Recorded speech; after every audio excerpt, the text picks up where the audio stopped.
Hello there, and welcome back to Hazy Histories. It is so good to have you here again, settling into this quiet space with me. This is our place, the place where the stories of the past are told not to keep you awake, but to gently, softly guide you towards sleep.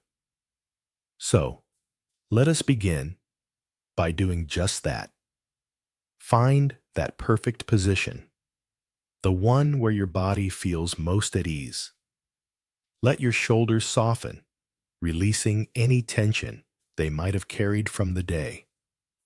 Allow your arms and legs to feel heavy, comfortably heavy, as if they are sinking into the mattress beneath you. Feel the weight of the blankets, a gentle pressure that is both grounding and safe. A quiet anchor in the stillness of the night. And now, let us turn our attention to the simple, beautiful rhythm of your breath. There is no need to change it, no need to force it. Just notice it. Listen to the sound it makes. A slow, steady tide, quietly rising on the inhale and gently falling on the exhale. A rhythm that has been with you all day and will be with you all night. In and out. A soft and steady whisper. Imagine this room, your room, as a safe harbor. A warm and secluded cove, protected from the vast, dark ocean of the outside world. Whatever sounds you hear tonight, a distant car passing on the street, the low hum of the house settling around you, just let them be. Let them become distant ships passing in the night, their sounds only serving to remind you of how safe and peaceful you are right here in this moment. Perhaps there is a gentle rain tapping on your window pane, a soft, percussive lullaby. Or perhaps there is only the deep, quiet hum of the night itself. Let every sound, every sensation, become part of a blanket of peace, wrapping around you now as we prepare to drift away together. Tonight, our journey does not take us to gilded palaces or noisy battlefields. We will not be walking through the crowded streets of an ancient city, nor will we be listening to the whispers of courtly intrigue. Instead, we will travel together to the very edge of the map, to a small speck of rock lost in the gray and churning waters of the wild North Atlantic. An island so remote, so utterly isolated, that it feels less like a piece of land and more like the top of a mountain submerged by the sea. On this island, there is only stone and sea foam and the ceaseless lonely cry of the gulls. And rising from its center, a single, solitary tower, painted a stark and hopeful white against the endless gray. A lighthouse. We are here tonight to feel the story of the three men who kept this light, and how, one cold December at the turn of the 20th century, they disappeared from its walls, leaving behind almost nothing. No letter of farewell, no signs of a struggle, just a deep and profound quiet where three lives used to be. But before your mind begins to race, before it starts to search for frightening explanations, let me assure you of something. This is not a ghost story. There are no phantoms in this tale, no specters haunting the stone steps. Instead, this is a story about something far more tangible and far more human. It is a story about silence. It is a story about a solitude so immense, so absolute, that it almost becomes a physical presence, something you could feel on your skin, like the cold sea spray. It is a story about a job, a profession that demanded a kind of patience, a kind of meticulous, repetitive care that could, over time, gently wear away the very edges of the mind. This is the mystery of the Flannan Isles, and tonight we will not attempt to solve it. There will be no frantic search for clues, no desperate piecing together of a puzzle. We will not treat it as a problem to be fixed. Instead, we are going to do something different. We are going to simply live inside of it.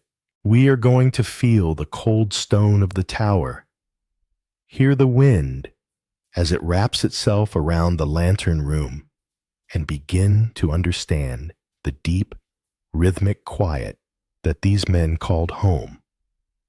We will let its profound stillness, its immense and gentle emptiness, become the very thing that lulls us to sleep. If this is your first time joining us here, finding this small and quiet haven in the vast expanse of the internet, then I am so very glad you have found your way. Welcome. There is nothing you need to do now, nothing you need to figure out. The day's tasks are done. All that is left is to rest. So please, just listen and allow your mind to drift wherever it wishes to go. Let my voice be a gentle current, carrying you softly along. There is no test at the end of this journey.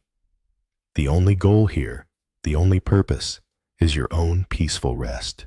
And if you find that these quiet journeys into the past bring you a measure of calm, if this space feels like one you might wish to return to, then a quiet, gentle tap on the subscribe button is a silent way of bookmarking this harbor for yourself. It also helps others who are out there right now, perhaps restlessly searching for their own bit of tranquility in the darkness, to find their way here too. It is a small, silent kindness, a little light in the digital fog, and it is always deeply, deeply appreciated. And now the time has come. Our preparations are complete. The world outside can wait. It is time to begin our story. So, if you haven't already, just allow your eyes to softly, gently close. Feel the peaceful darkness behind your eyelids as a welcoming blanket, a soft curtain drawing close to the day. Let me take you back now, back through the years. Let us drift together, back to the cold, crisp month of December in the year 1900.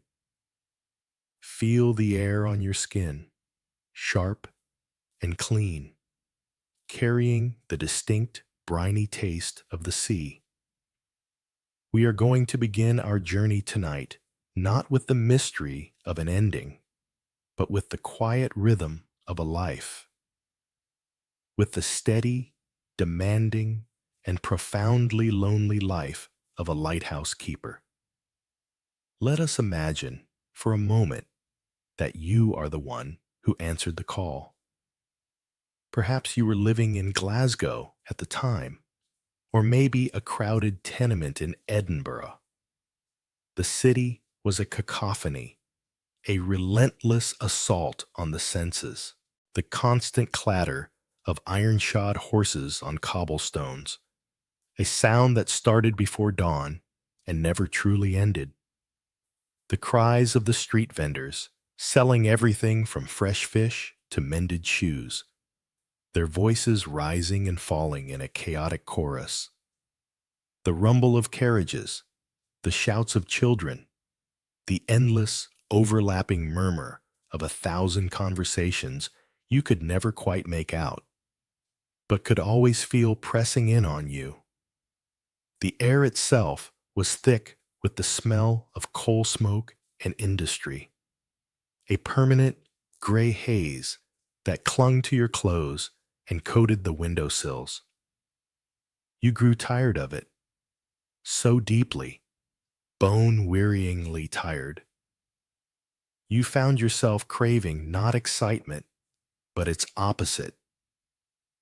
You longed for silence, for a rhythm you could predict, a life where your duties were clear, where the world was distilled down to its most essential elements: sky, sea, and stone. You wanted a purpose that was simple, yet profound. And then one day, you saw it. Tucked away in the classifieds of a newspaper, a small, unassuming advertisement from the Northern Lighthouse Board.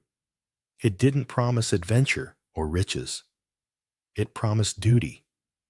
It promised a steady wage, a pension, and a responsibility of near sacred importance: to keep the light burning, to be a guardian for those at sea. The words spoke to a quiet corner of your soul that had been yearning for order in the chaos. The selection process was not for the faint of heart, but it wasn't a test of daring. They were not looking for swashbuckling adventurers or romantic poets seeking inspiration.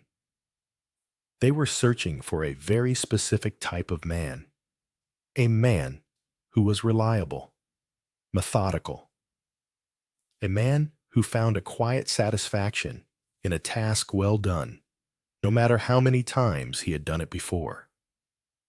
They were looking for men who could withstand solitude, who could find company not in conversation, but in their own steady thoughts.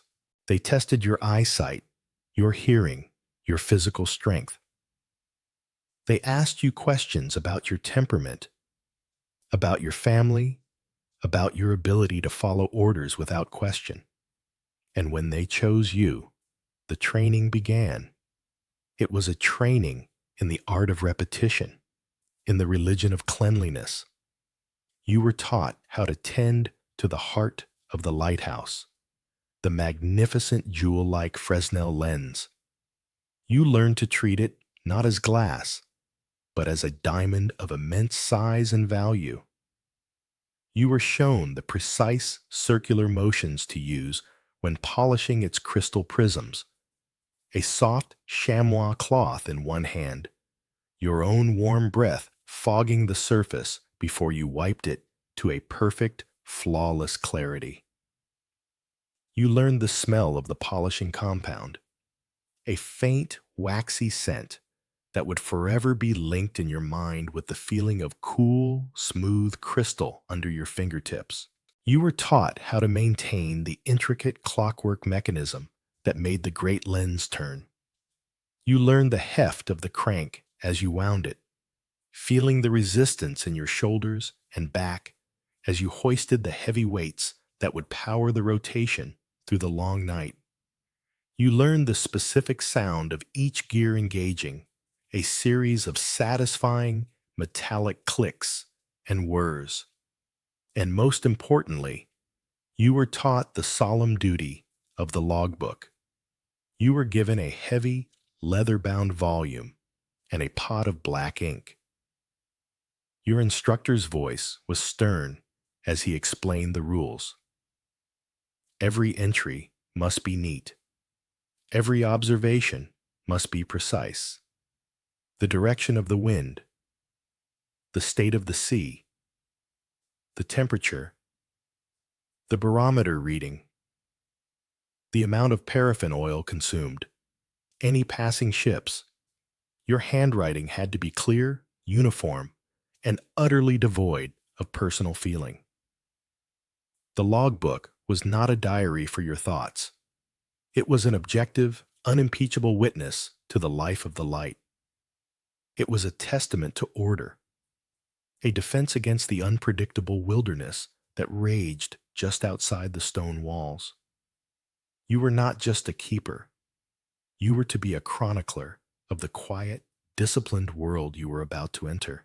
Once you arrived at your post, a lonely stone tower on a windswept rock, you quickly learned that the official regulations were only the beginning.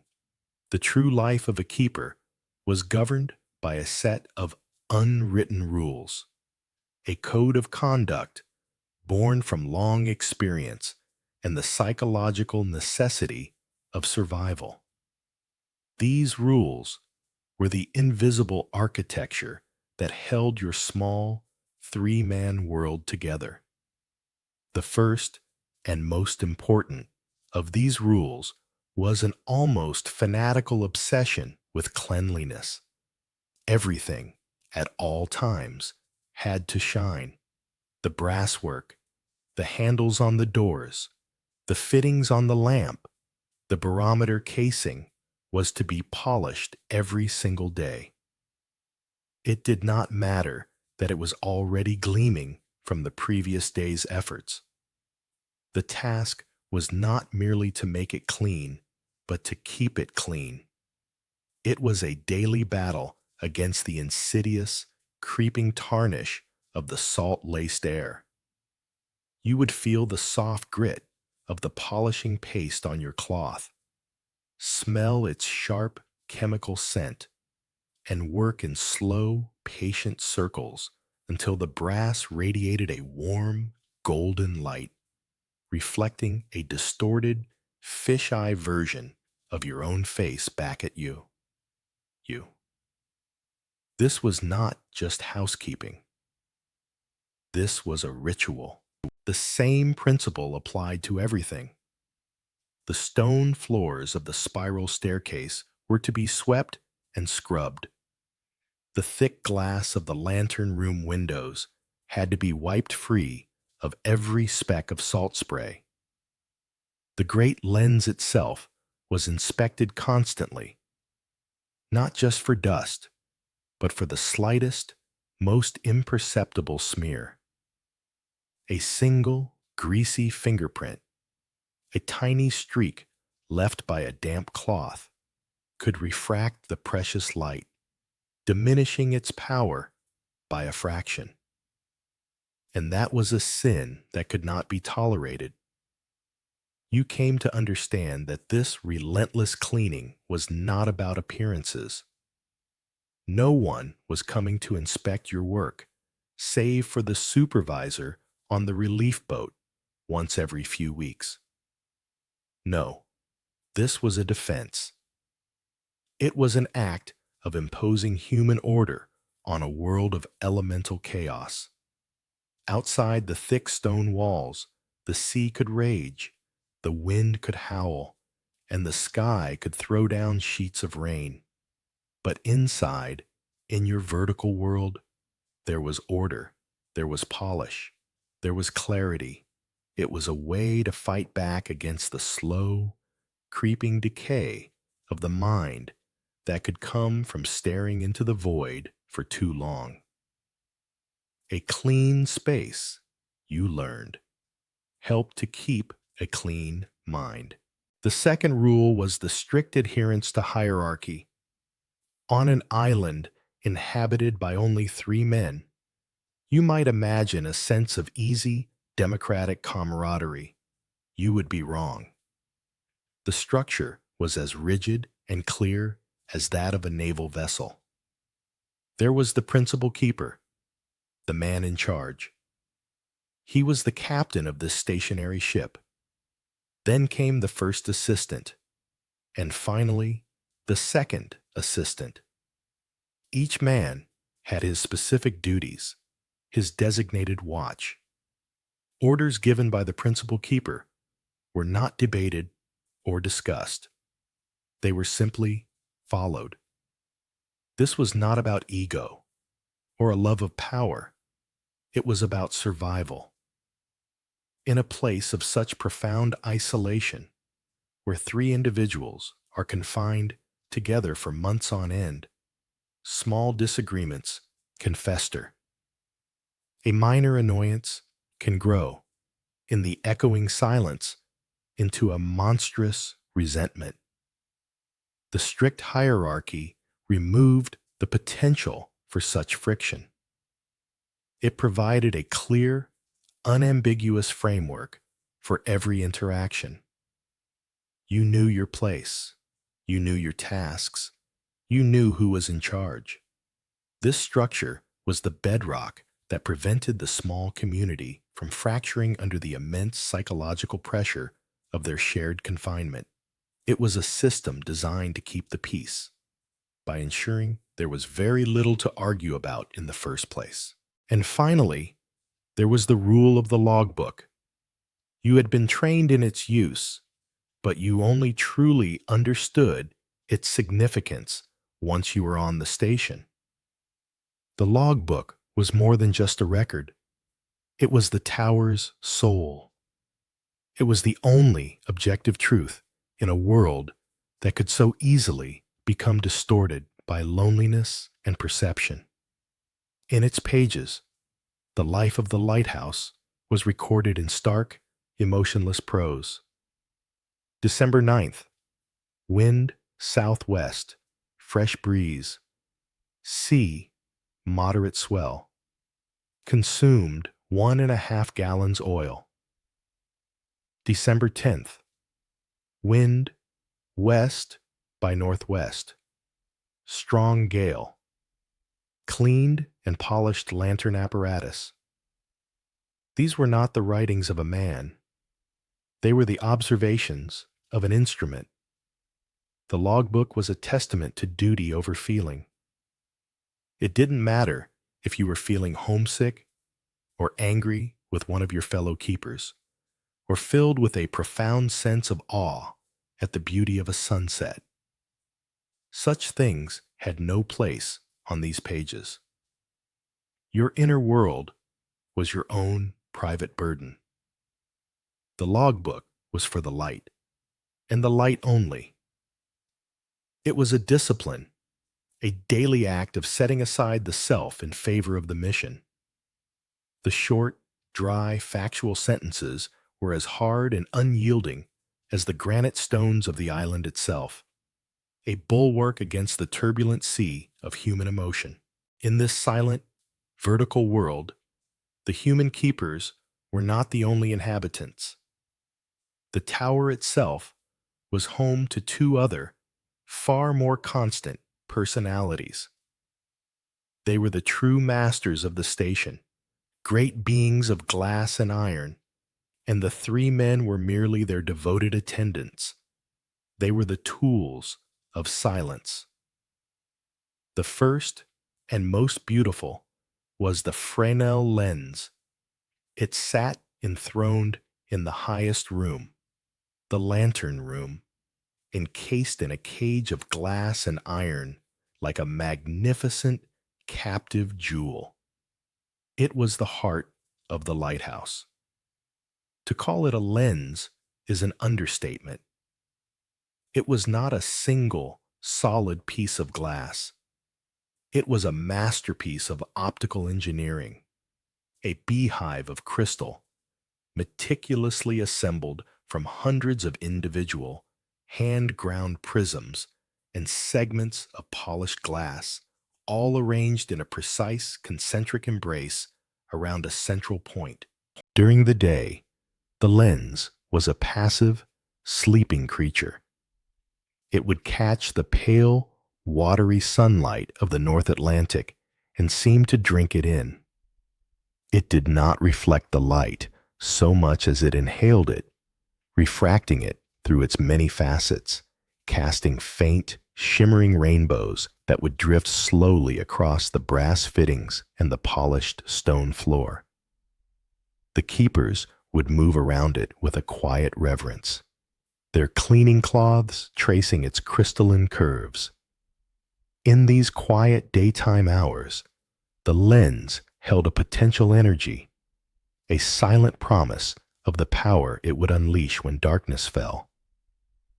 It was a dormant god of light. But at night, when the great paraffin lamp at its center was lit, the lens awakened. The single, flickering flame was captured, tamed, and magnified 1,000 times over.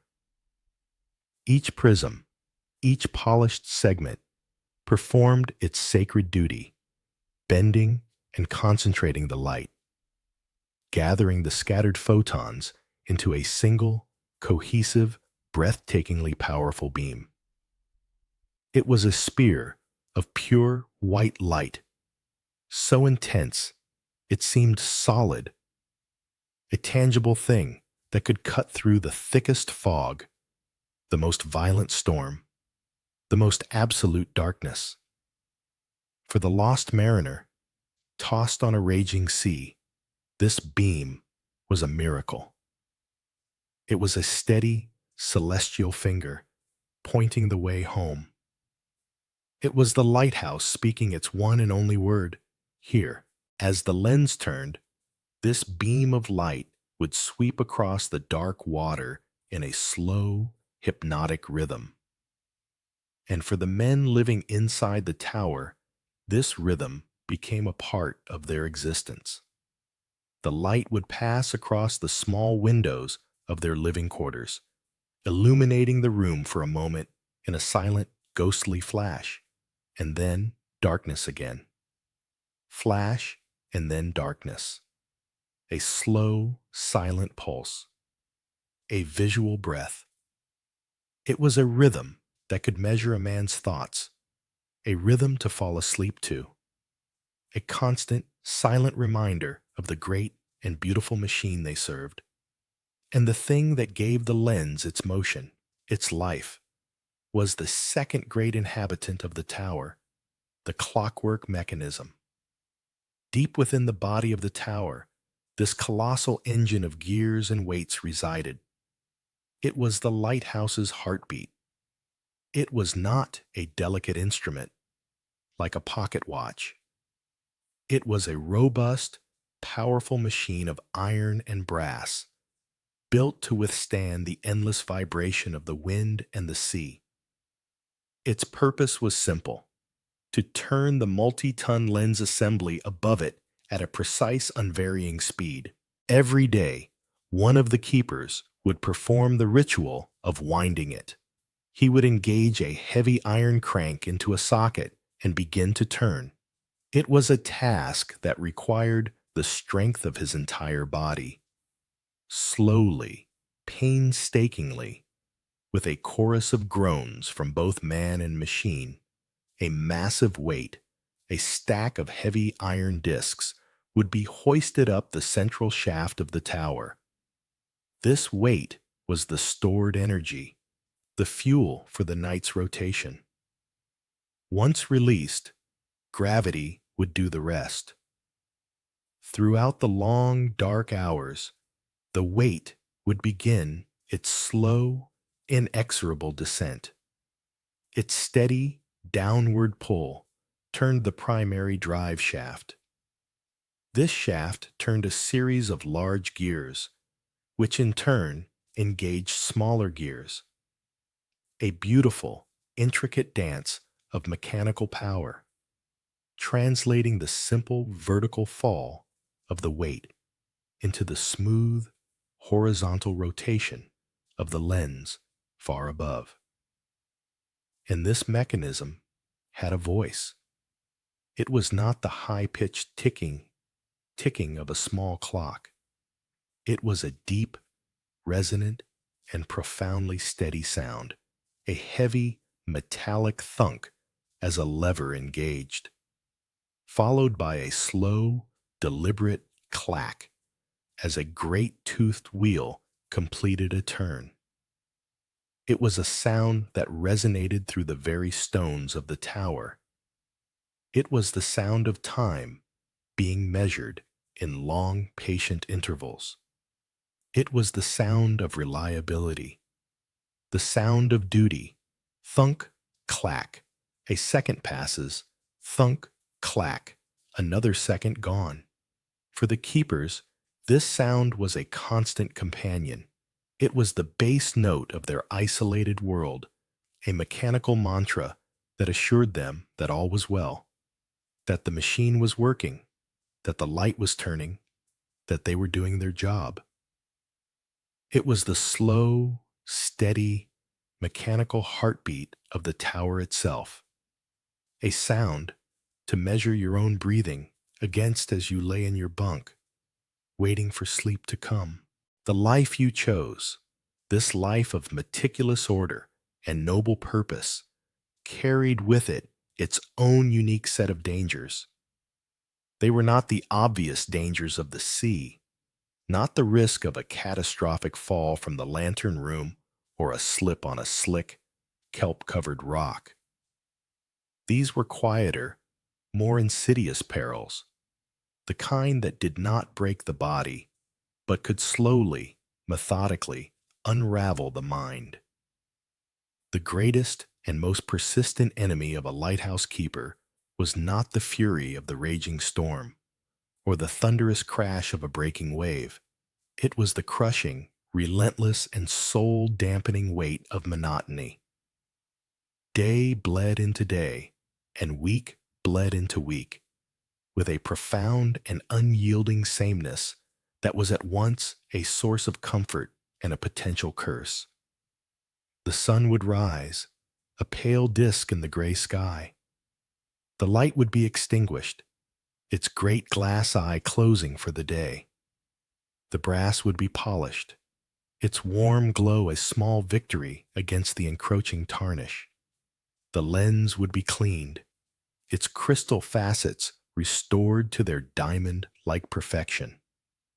The colossal clockwork mechanism would be wound, its heavy weights winched back to the top of the tower, ready for another night of service.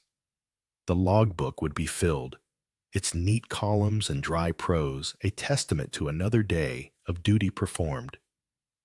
Then the sun would set, often without ceremony, simply dissolving into the horizon. The light would be lit, a single match birthing a powerful beam. The long night's watch would be kept. And then, with the first hint of dawn, it would all begin again. An endless, looping ritual. The meals were drawn from the same limited stock of provisions, a recurring menu of salted meats, hardtack biscuits, tinned vegetables, and dried beans. The view from the narrow windows of the tower was a shifting but ultimately unchanging canvas of gray water and gray sky, a landscape so devoid of features it could feel like staring at a wall. The conversations between three men who had long ago exhausted every personal story, every joke, every opinion they had to share, would eventually dwindle. They would shrink from lively exchanges to perfunctory remarks about the weather, and finally, into a comfortable, and then sometimes a deeply uncomfortable, silence. And in that vast, echoing silence, the world itself could begin to shrink, until it was only the size of the stone tower. The physical world outside was immense, but the world of the mind, starved of new input, began to turn inward, feeding on itself. The constant sound of the wind, at first just a natural background noise, could begin to take on a new character. It could start to sound like a whisper, a low, sibilant murmur just at the edge of hearing. The rhythmic, percussive crash of the waves against the shore could start to form patterns, to sound like garbled words or phrases you couldn't quite decipher. The endless, featureless horizon, a perfect line between sea and sky, could play tricks on the eyes, conjuring mirages of distant ships or phantom coastlines.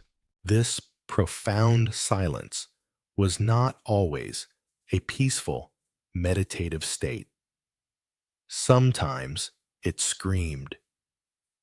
It was a sensory vacuum that the mind, a relentless engine designed to process information, would rush to fill with its own phantoms, its own distorted creations. And this is where the true, creeping danger lay. The oppressive monotony was like water dripping on a stone. Drip. A day passes. Drip, a week passes. Drip, a month. With an agonizing slowness, it could wear away the very foundations of a man's sanity. Sailors and old salts, men who understood the deep loneliness of the sea from their own long voyages, had a name for this psychological affliction. They didn't use clinical terms like sensory deprivation or psychotic break. They called it lighthouse madness. Sometimes, in hushed tones, they called it the calenture. It wasn't a spooky tale of ghosts or ancient curses, but a frighteningly real, terribly human phenomenon. It was the predictable, yet horrifying, outcome of what could happen to a mind left alone with itself for too long, in a place with too little to see and far too much to hear. It would manifest in small, subtle ways at first. A keeper might become fixated, even obsessed, with a single trivial detail, the precise, unvarying angle of a book on a shelf, or a tiny, star-shaped crack on a window pane that no one else seemed to notice. He might spend hours on end staring out at the sea, motionless, his eyes unfocused, as if in a trance. Or, in a desperate search for new companionship, he might begin to talk to the seabirds, carrying on long, animated, one-sided conversations with the gulls and gannets that circled the tower, treating them as old and trusted friends. As the condition deepened, the fragile line between the real world and the world of the imagination could begin to fray and dissolve. A man might start to hear distinct voices in the howling wind, not just whispers, but clear, articulate words, sometimes calling his own name. He might see detailed faces in the swirling, chaotic patterns of the waves, or fully rigged ships on the horizon that were never really there. The profound, enforced intimacy of the tower would amplify every small human friction. A minor disagreement over who used the last of the sugar or who had failed to clean a pot properly could, over the course of silent, brooding weeks, fester and metastasize into a full-blown, paranoid belief that the other keepers were conspiring against him, poisoning his food, or plotting to do him harm.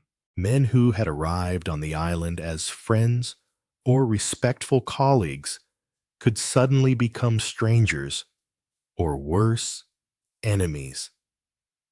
Their every glance and gesture, once innocent, would be reinterpreted through a lens of suspicion and fear. Some keepers would succumb by retreating inward, falling into a deep, brooding silence, refusing to speak a single word for days or even weeks on end, their presence becoming a heavy, unnerving void in the small community. Others might be given to sudden, inexplicable fits of weeping or explosive, unprovoked rage. There are well-documented cases in the annals of lighthouse history of keepers who simply vanished from their posts without a trace, or who had to be forcibly removed by the relief crew, rambling incoherently about heavenly visions, demonic conspiracies, or treasures hidden beneath the stones. This was the terrible price of staring into the infinite for too long. It was the tax the vast, empty, beautiful seascape levied on the finite, pattern-seeking human mind. The keepers were the dedicated guardians of the external light, but they also had to be the vigilant guardians of their own inner flame, constantly, quietly struggling to keep it from being distorted and ultimately extinguished by the overwhelming, magnificent, and terrifying emptiness that surrounded them. Think of our world today. Our modern lives are a constant torrential stream of information, of connection, of noise. We have come to fear boredom as if it were a disease. We fill every spare moment, every silent pause in a conversation with the comforting glow of a screen. We listen to podcasts while we cook dinner, scroll through endless feeds of images and opinions while we wait in line, and send instant messages to friends who are thousands of miles away as if they were sitting in the next room. We are hyper-connected, and yet, perhaps, we are never truly with ourselves. We are never truly alone.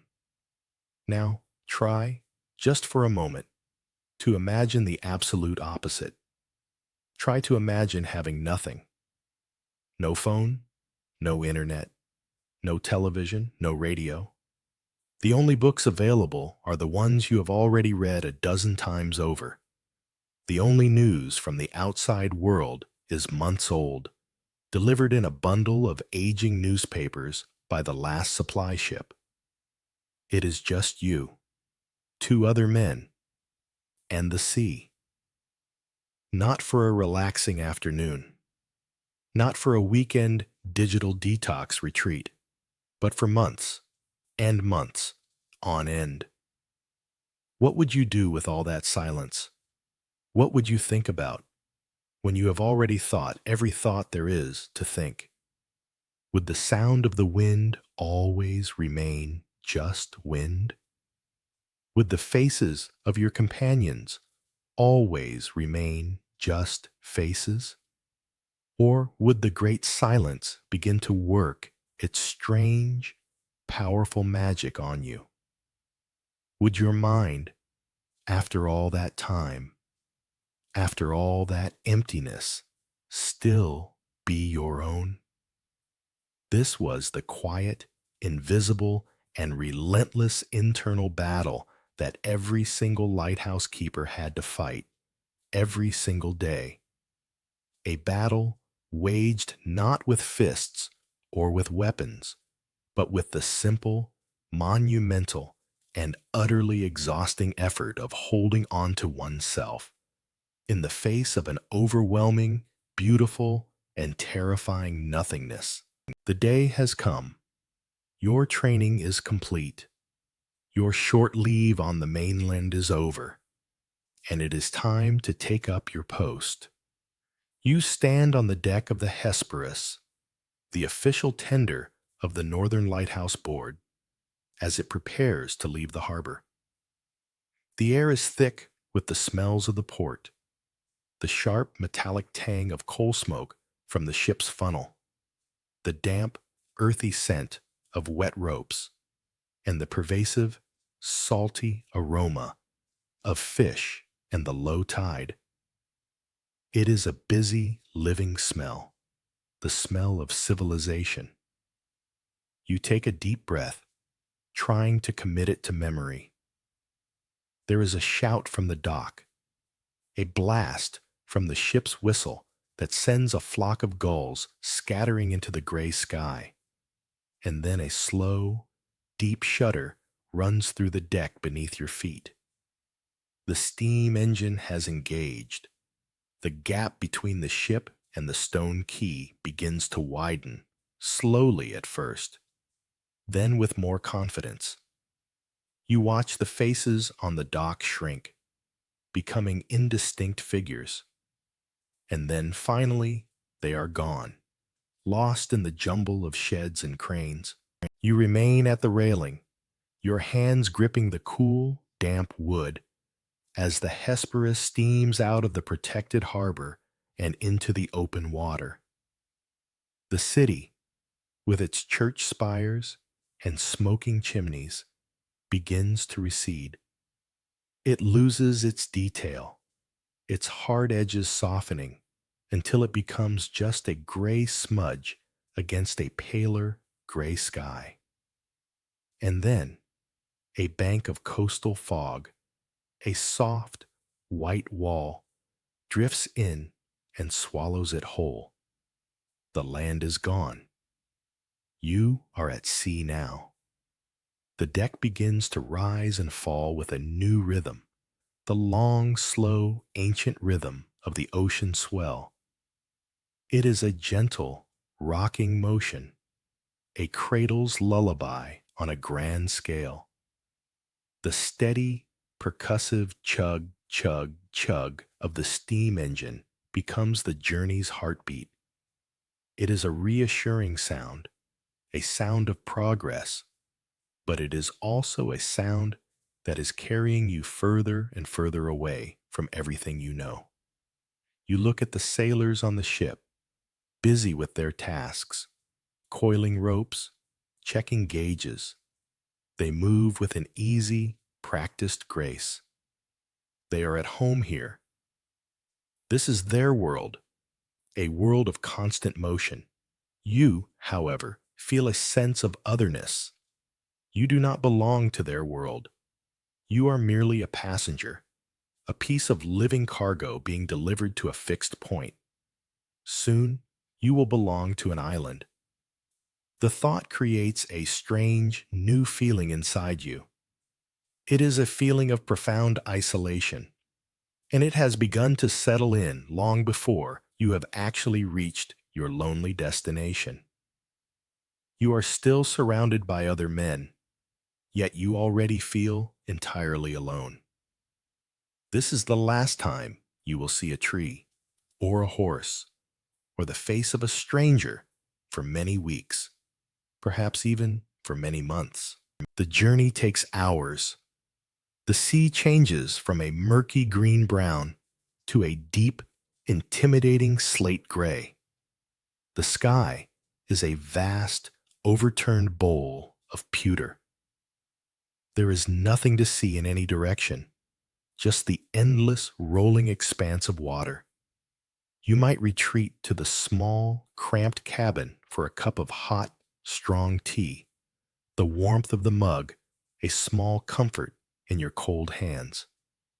You might exchange a few polite, clipped words with the captain, a man whose face seems to be carved from weathered wood, but mostly you are left to your own thoughts, watching the gray waves, each one like the last, and yet each one entirely new. And then, late in the afternoon, the lookout calls from the crow's nest. Land ho! You strain your eyes, staring into the distance where he points. At first, you see nothing, just the endless gray. But then you spot it. It does not look like land, not in the way you are used to. There is no gentle, sloping shoreline, no welcoming beach of sand. It is a fang of dark rock, a jagged black tooth rising abruptly from the churning sea. It seems to absorb the light, its surface dark and forbidding. It looks ancient and deeply inhospitable. As the Hesperus draws closer, you can see the details. The cliffs are sheer, almost vertical, scarred and battered by millennia of relentless waves. You can see the white lines of sea foam at their base, where the ocean is in a constant, angry battle with the stone. There is no sign of life, no hint of green. It is a fortress of raw geological power. And then you see the tower. Perched on the very highest point of this brutal rock, it stands in stark, almost defiant contrast. It is slender and elegant, and painted a brilliant, pristine white. It looks so small, so fragile, so utterly out of place. It is a man-made thing of straight lines and perfect circles in a world of chaotic, jagged nature. It is a candle in the wilderness, an assertion of order in a realm of chaos, a human thought made solid in stone and glass, standing watch over a place that feels as if it belongs not to men, but to forgotten ancient gods. This is Alien Moor, and it is to be your home. This place you are approaching, this stark and lonely rock, has a name. In the old Gaelic tongue, it is called Alien Moor. The name translates, quite simply, to the Big Isle.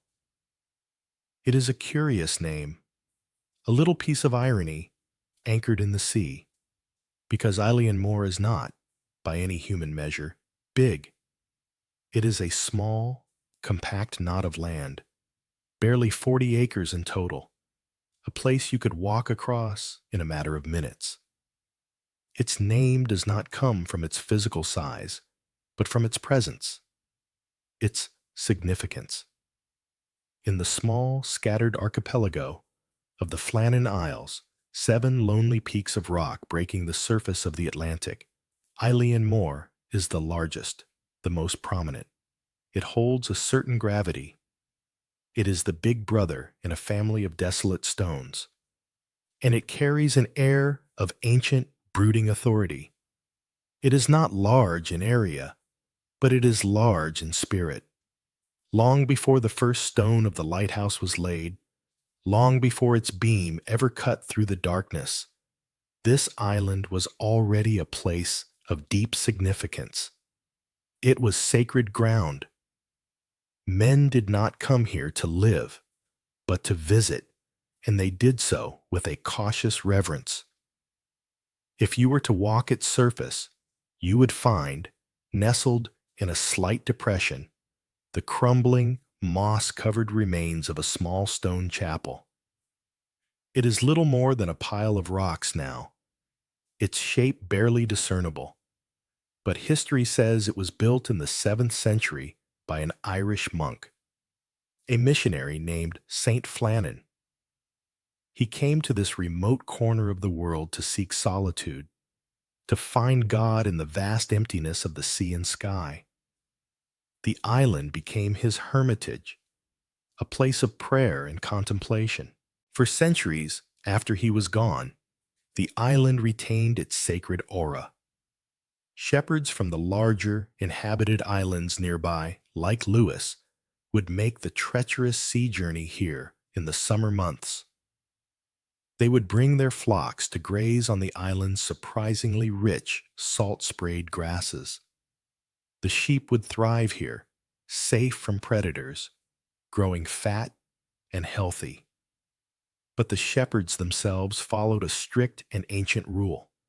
They would never, under any circumstances, spend the night on Alien Moor.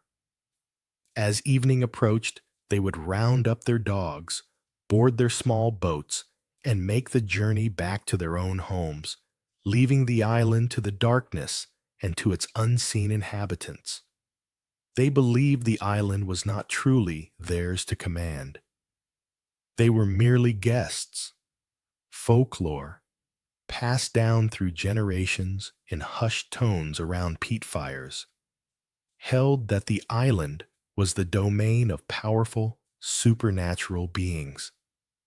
Some called them the Little People, the fey folk of Gaelic legend, who were notoriously protective of their territory and quick to punish any mortal who showed them disrespect.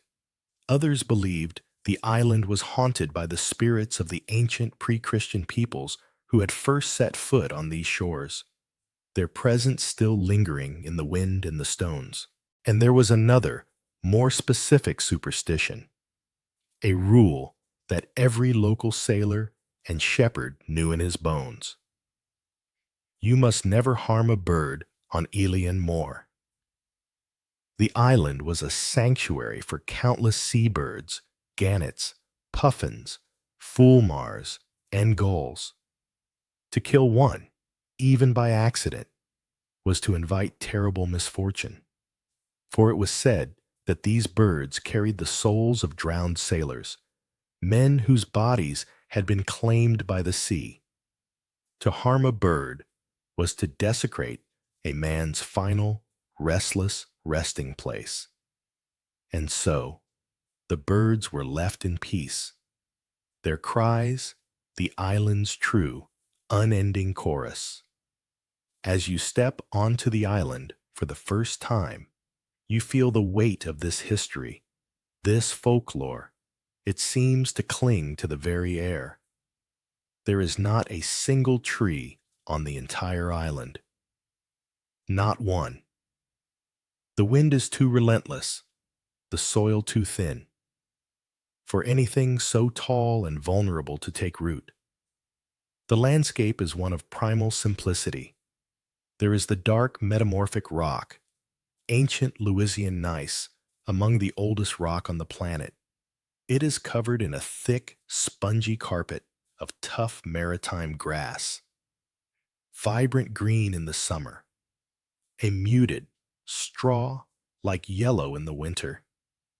Growing in the sheltered crevices of the rocks, you will find hardy mosses and lichens, painting the gray stone with patches of electric green and rusty orange. And the wind never, ever stops. It is a constant presence, a physical force you must lean into as you walk. It whips your hair across your face, fills your ears with a low, mournful, moaning sound, and carries with it the sharp, clean scent of salt and the faint, iodine smell of seaweed. There are only two dominant sounds on Elian Moor. The first is this ceaseless, sighing voice of the wind as it rushes over the land and whistles through the cracks in the stones. The second is the sound of the sea. It is not the gentle lapping of waves on a beach. It is the deep, percussive boom of thousands of tons of water crashing relentlessly against the foot of the cliffs, followed by the long, drawn-out hiss of the receding foam.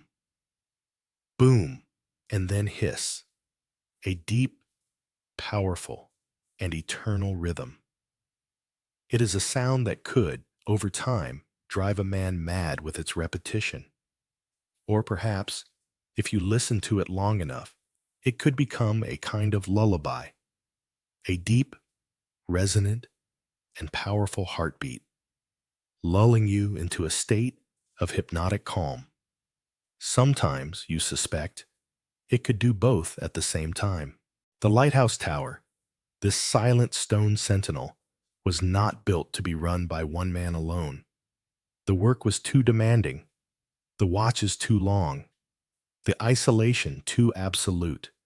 It required a team, a small, self-contained unit of 3 souls, living and working together in a space no bigger than a modest cottage, but stretched vertically towards the sky. In the cold December of 1900, the 3 men who inhabited the White Tower on Elian Moor were a mixture of experience, youth, and temporary circumstance.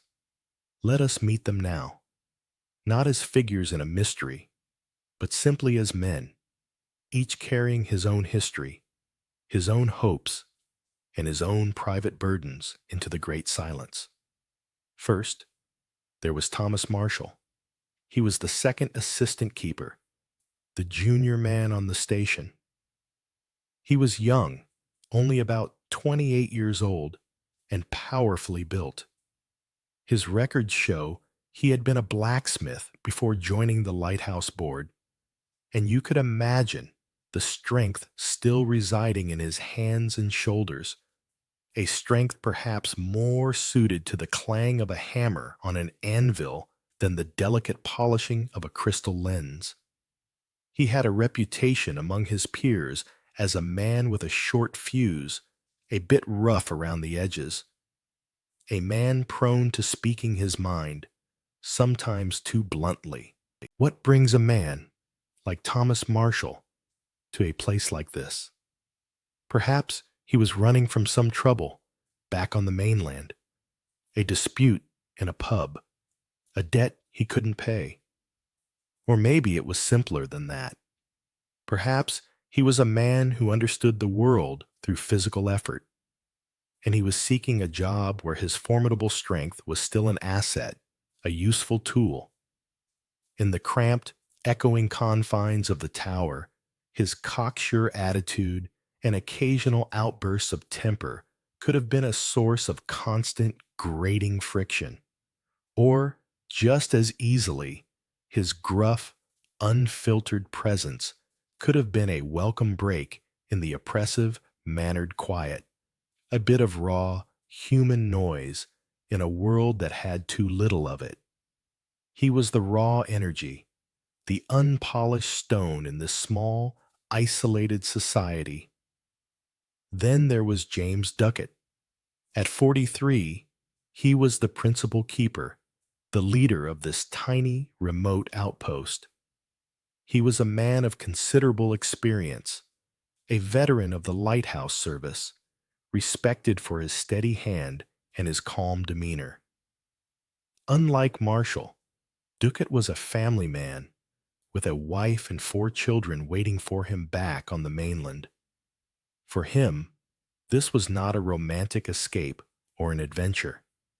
It was a job, a difficult, lonely, but respectable job that allowed him to provide for the people he loved. You can picture him in the quiet hours of his night watch, standing in the lantern room, the great light turning slowly around him, as he looked out at the vast, empty darkness of the sea. Perhaps his thoughts were not on the anonymous ships he was protecting. Perhaps his mind was miles away, in a small, warm cottage. Perhaps he was picturing his children, asleep in their beds, their faces peaceful in the moonlight.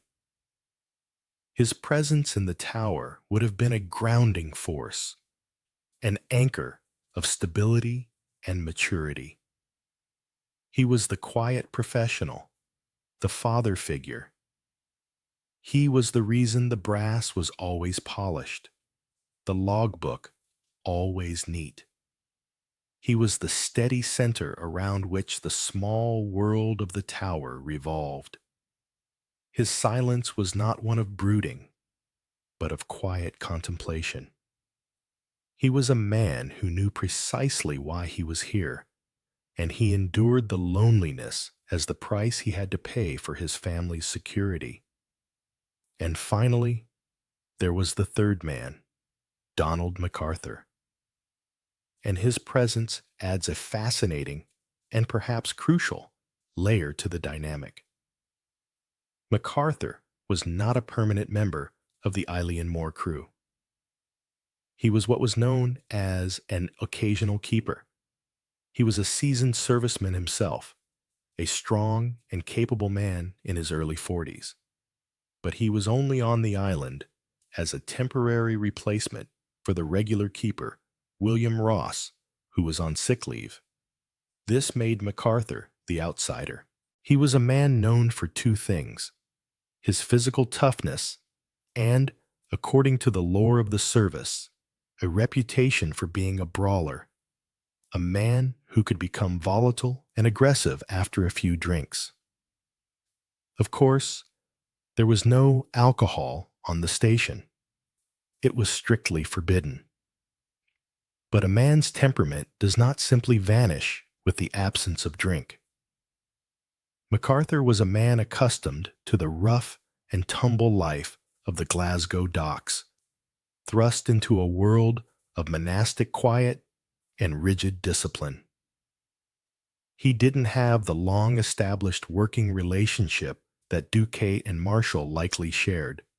He was the new element, the variable in the equation.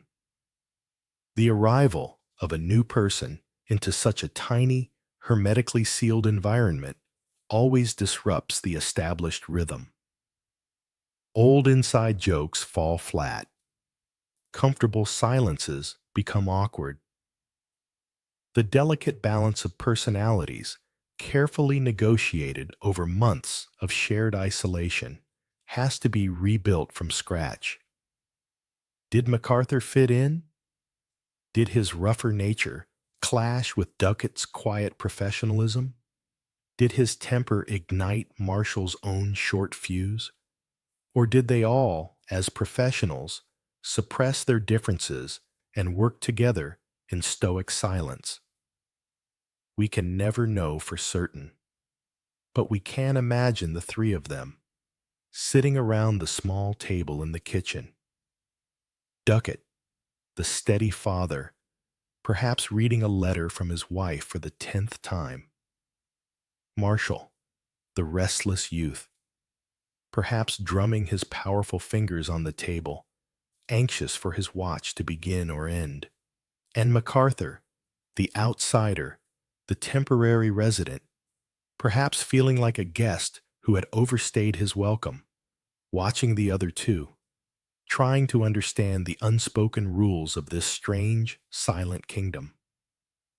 These were the three men, three distinct worlds, bound together by duty and trapped together by the unforgiving sea. Their story is not just about a lighthouse, but about the fragile chemistry of human connection in the face of absolute solitude. Let us now step into the shoes of one of these men. Let us live one of their days.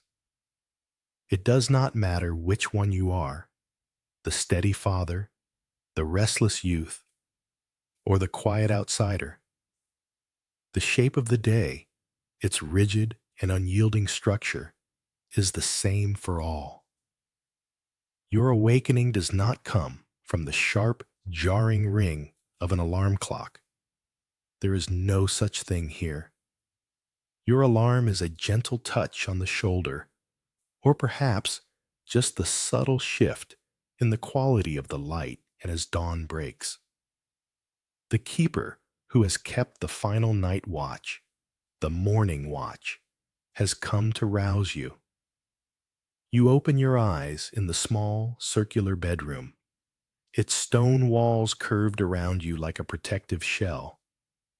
The first thing you notice is the cold. It is a deep, damp, penetrating cold that seems to emanate from the stones themselves. It clings to the wool blankets and makes your first breath of the day feel sharp in your lungs.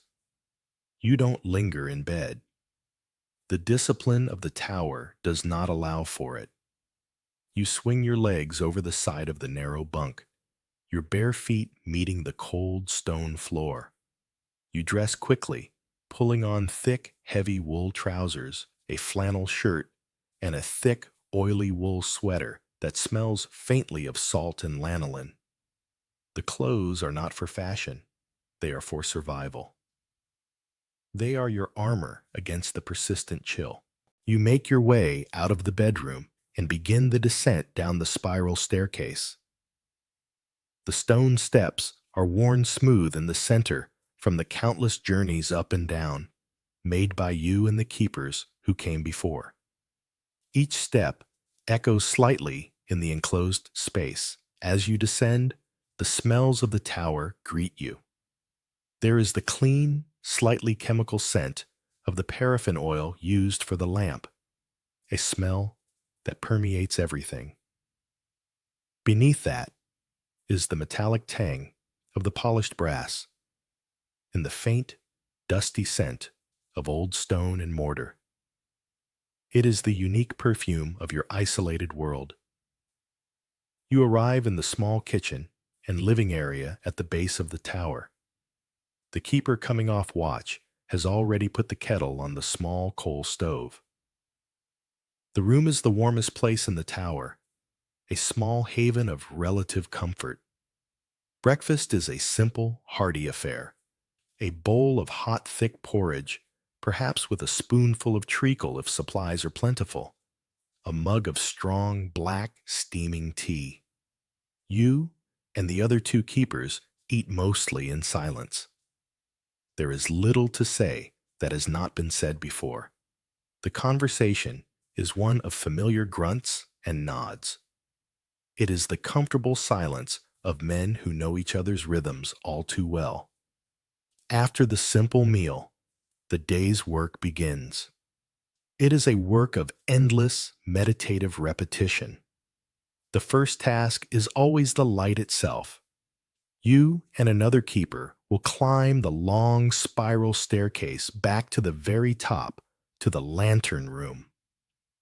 The morning light, even on a cloudy day, floods the glass-enclosed space, making the great crystal lens sparkle. The day's most important ritual now commences, cleaning the apparatus. Every single glass pane of the lantern room must be washed inside and out to remove the film of salt that the sea spray leaves behind. You use a leather chamois and fresh water, wiping until the glass is so clear it seems to disappear. Then comes the lens itself, a task performed with the reverence of a priest tending an altar. Every prism is wiped, every brass fitting polished. The great lamp is disassembled, its wick trimmed, its components cleaned and checked, before being meticulously reassembled. Nothing is rushed. Every movement is deliberate, practiced, and precise. After the light is tended to, you work your way down. The stone floors are swept. The brass fittings on the doors and railings are given their daily polish.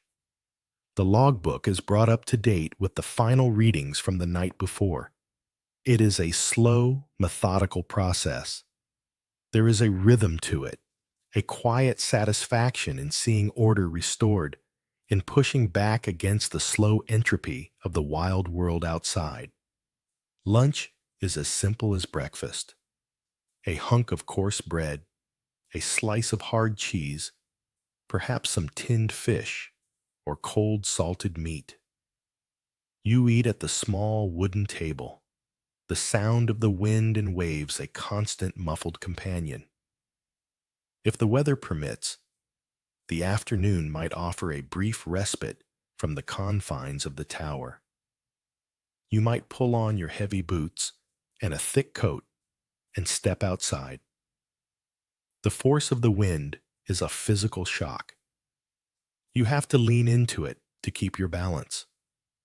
You walk the well-worn path that circles the small island, your head bowed against the gale. There is nowhere to go, really. You are just walking for the sake of moving, for the sake of feeling the blood pump in your legs and the cold, clean air fill your lungs.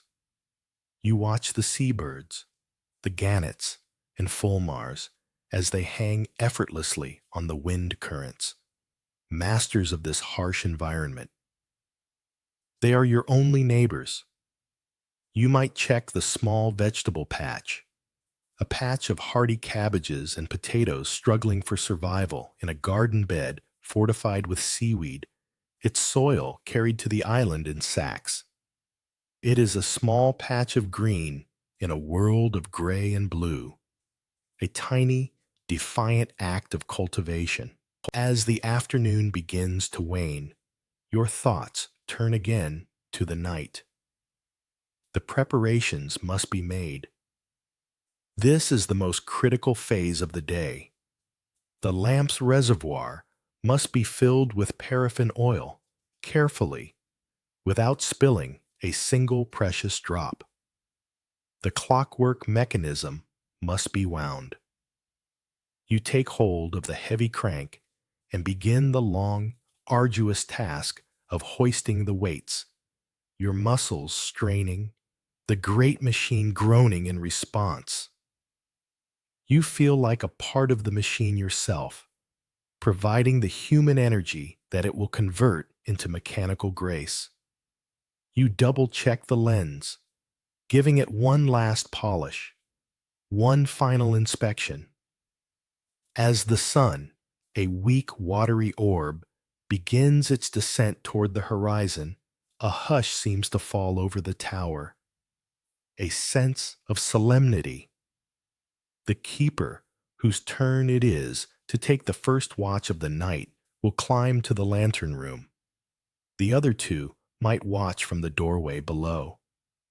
A single match is struck, its tiny flare of sulfur and flame a startling event in the gray twilight. The wick is lit. A small orange flame appears within the heart of the great lens. And then, as the keeper adjusts the drafts and the fuel flow, that small flame grows, intensifies, until it becomes a brilliant, pure white light, a captive star, born anew. The clockwork mechanism is engaged, and with a low, resonant clunk, the great lens begins its slow, silent, sweeping rotation. The light is alive. Evening descends. Dinner is the main meal of the day, perhaps a stew made from salted mutton and potatoes, something warm to fight off the chill that deepens with the darkness. After the meal, the three of you might sit at the table for a while. Perhaps someone will read aloud from a newspaper that is 6 weeks out of date. It's news of a distant, bustling world feeling like a report from another planet. Or perhaps you will play a game of drafts or cards. But more often than not, you just sit. You listen to the wind. You feel the deep, rhythmic pulse of the clockwork mechanism from the floors above. Then, for the two men not on watch, it is time for bed. You climb the stairs back to your small, circular room. You undress in the cold air and slip between the coarse wool blankets of your bunk. You lie there in the darkness, and you feel the tower around you. When a particularly strong gust of wind hits, you can feel a faint, almost imperceptible vibration through the stone, a reminder that you are living inside an instrument played by the weather. From above, you can hear the deep, slow, steady heartbeat of the tower, the thunk, clack of the great clockwork. It is the sound of safety, the sound of duty. And then there is the light. Every 20 seconds, the powerful beam from the lantern sweeps past your small window. For a fleeting moment, your dark room is flooded with a silent, brilliant white light. It flashes across the wall, illuminating the rough stone texture, the simple wooden furniture, and then it is gone, plunging the room back into absolute darkness. You lie there, watching, feeling this rhythm. Darkness, darkness, then a silent flash of brilliant light. Darkness, darkness, then a silent flash of brilliant light. It is a slow, hypnotic, and utterly predictable pulse. It is the last thing you are aware of. A great, silent eye watching over the sea, and in turn, watching over you. A perfect, repetitive, and peaceful rhythm to fall asleep to. For days, the life of the tower on Eilean Moor continued its perfectly repetitive, monastic rhythm. The light was lit, the watches were kept, the brass was polished. The great clockwork heart of the tower beat its steady, deliberate pulse. From the outside, for any passing ship, it was a symbol of unwavering reliability, a fixed point of certainty in a chaotic world. But then, something changed. The rhythm was broken. And the first witness to this break was not on the island at all, but miles away, on the dark, rolling sea. The night is December 15th, 1900. Imagine a steamship, the SS Archtor, making its way across the cold, dark expanse of the North Atlantic. She is a working vessel, a tramp steamer carrying cargo from the bustling port of Philadelphia all the way to Leith in Scotland. The journey has been long and arduous. The weather, for the past several days, has been foul, a churning sea, and a sky thick with a mixture of low-hanging cloud, driving rain, and intermittent fog. On the ship's bridge stands her captain, a man named Holman. He is a seasoned mariner, a man who knows these waters well. His face is illuminated by the faint green glow of the binnacle compass. He peers out through the rain-streaked windows of the wheelhouse, his eyes searching the darkness ahead. According to his charts and his calculations, they are now passing into the vicinity of the Flannan Isles. It is a treacherous area, known for its sudden squalls and hidden rocks. He is looking for the light. He knows its character by heart, just as any captain in these waters would. It is a group flashing light, two brilliant white flashes in quick succession every 30 seconds. It is a unique signature, a specific personality designed to be unmistakable from any other light on the Scottish coast. It is a promise of safety, a point of reference to confirm his position. He stares into the dark, his gaze sweeping the horizon where the island should be. He waits. He expects to see that familiar, hopeful pulse. 30 seconds pass. Nothing. Just the impenetrable blackness of the night, where the dark sea and the dark sky meet in an invisible line. He waits again. Another 30 seconds. Still nothing. The captain is not a man given to panic. The sea teaches patience and pragmatism above all else. There could be 100 logical explanations. The fog could be thicker than it appears. A dense, localized bank directly between his ship and the island, swallowing the light completely. His own position could be slightly off. The rain squall they are currently passing through could be obscuring his view. An equipment failure on a lighthouse was rare, exceedingly rare, but not impossible. The keepers were highly trained, but they were still human, and their machines were still machines. He is not alarmed, perhaps concerned, but not alarmed. The world of a sea captain is filled with small uncertainties that must be navigated with a calm head. He consults his charts again, confirms his heading with the helmsman, and makes a decision. They will proceed with caution, relying on their other navigational methods, on dead reckoning and the compass. But he is also a man of discipline and duty.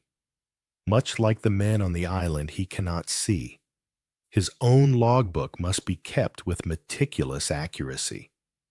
He turns to the ship's log, dips his pen in the inkwell, and, in his neat, practiced hand, he makes an entry.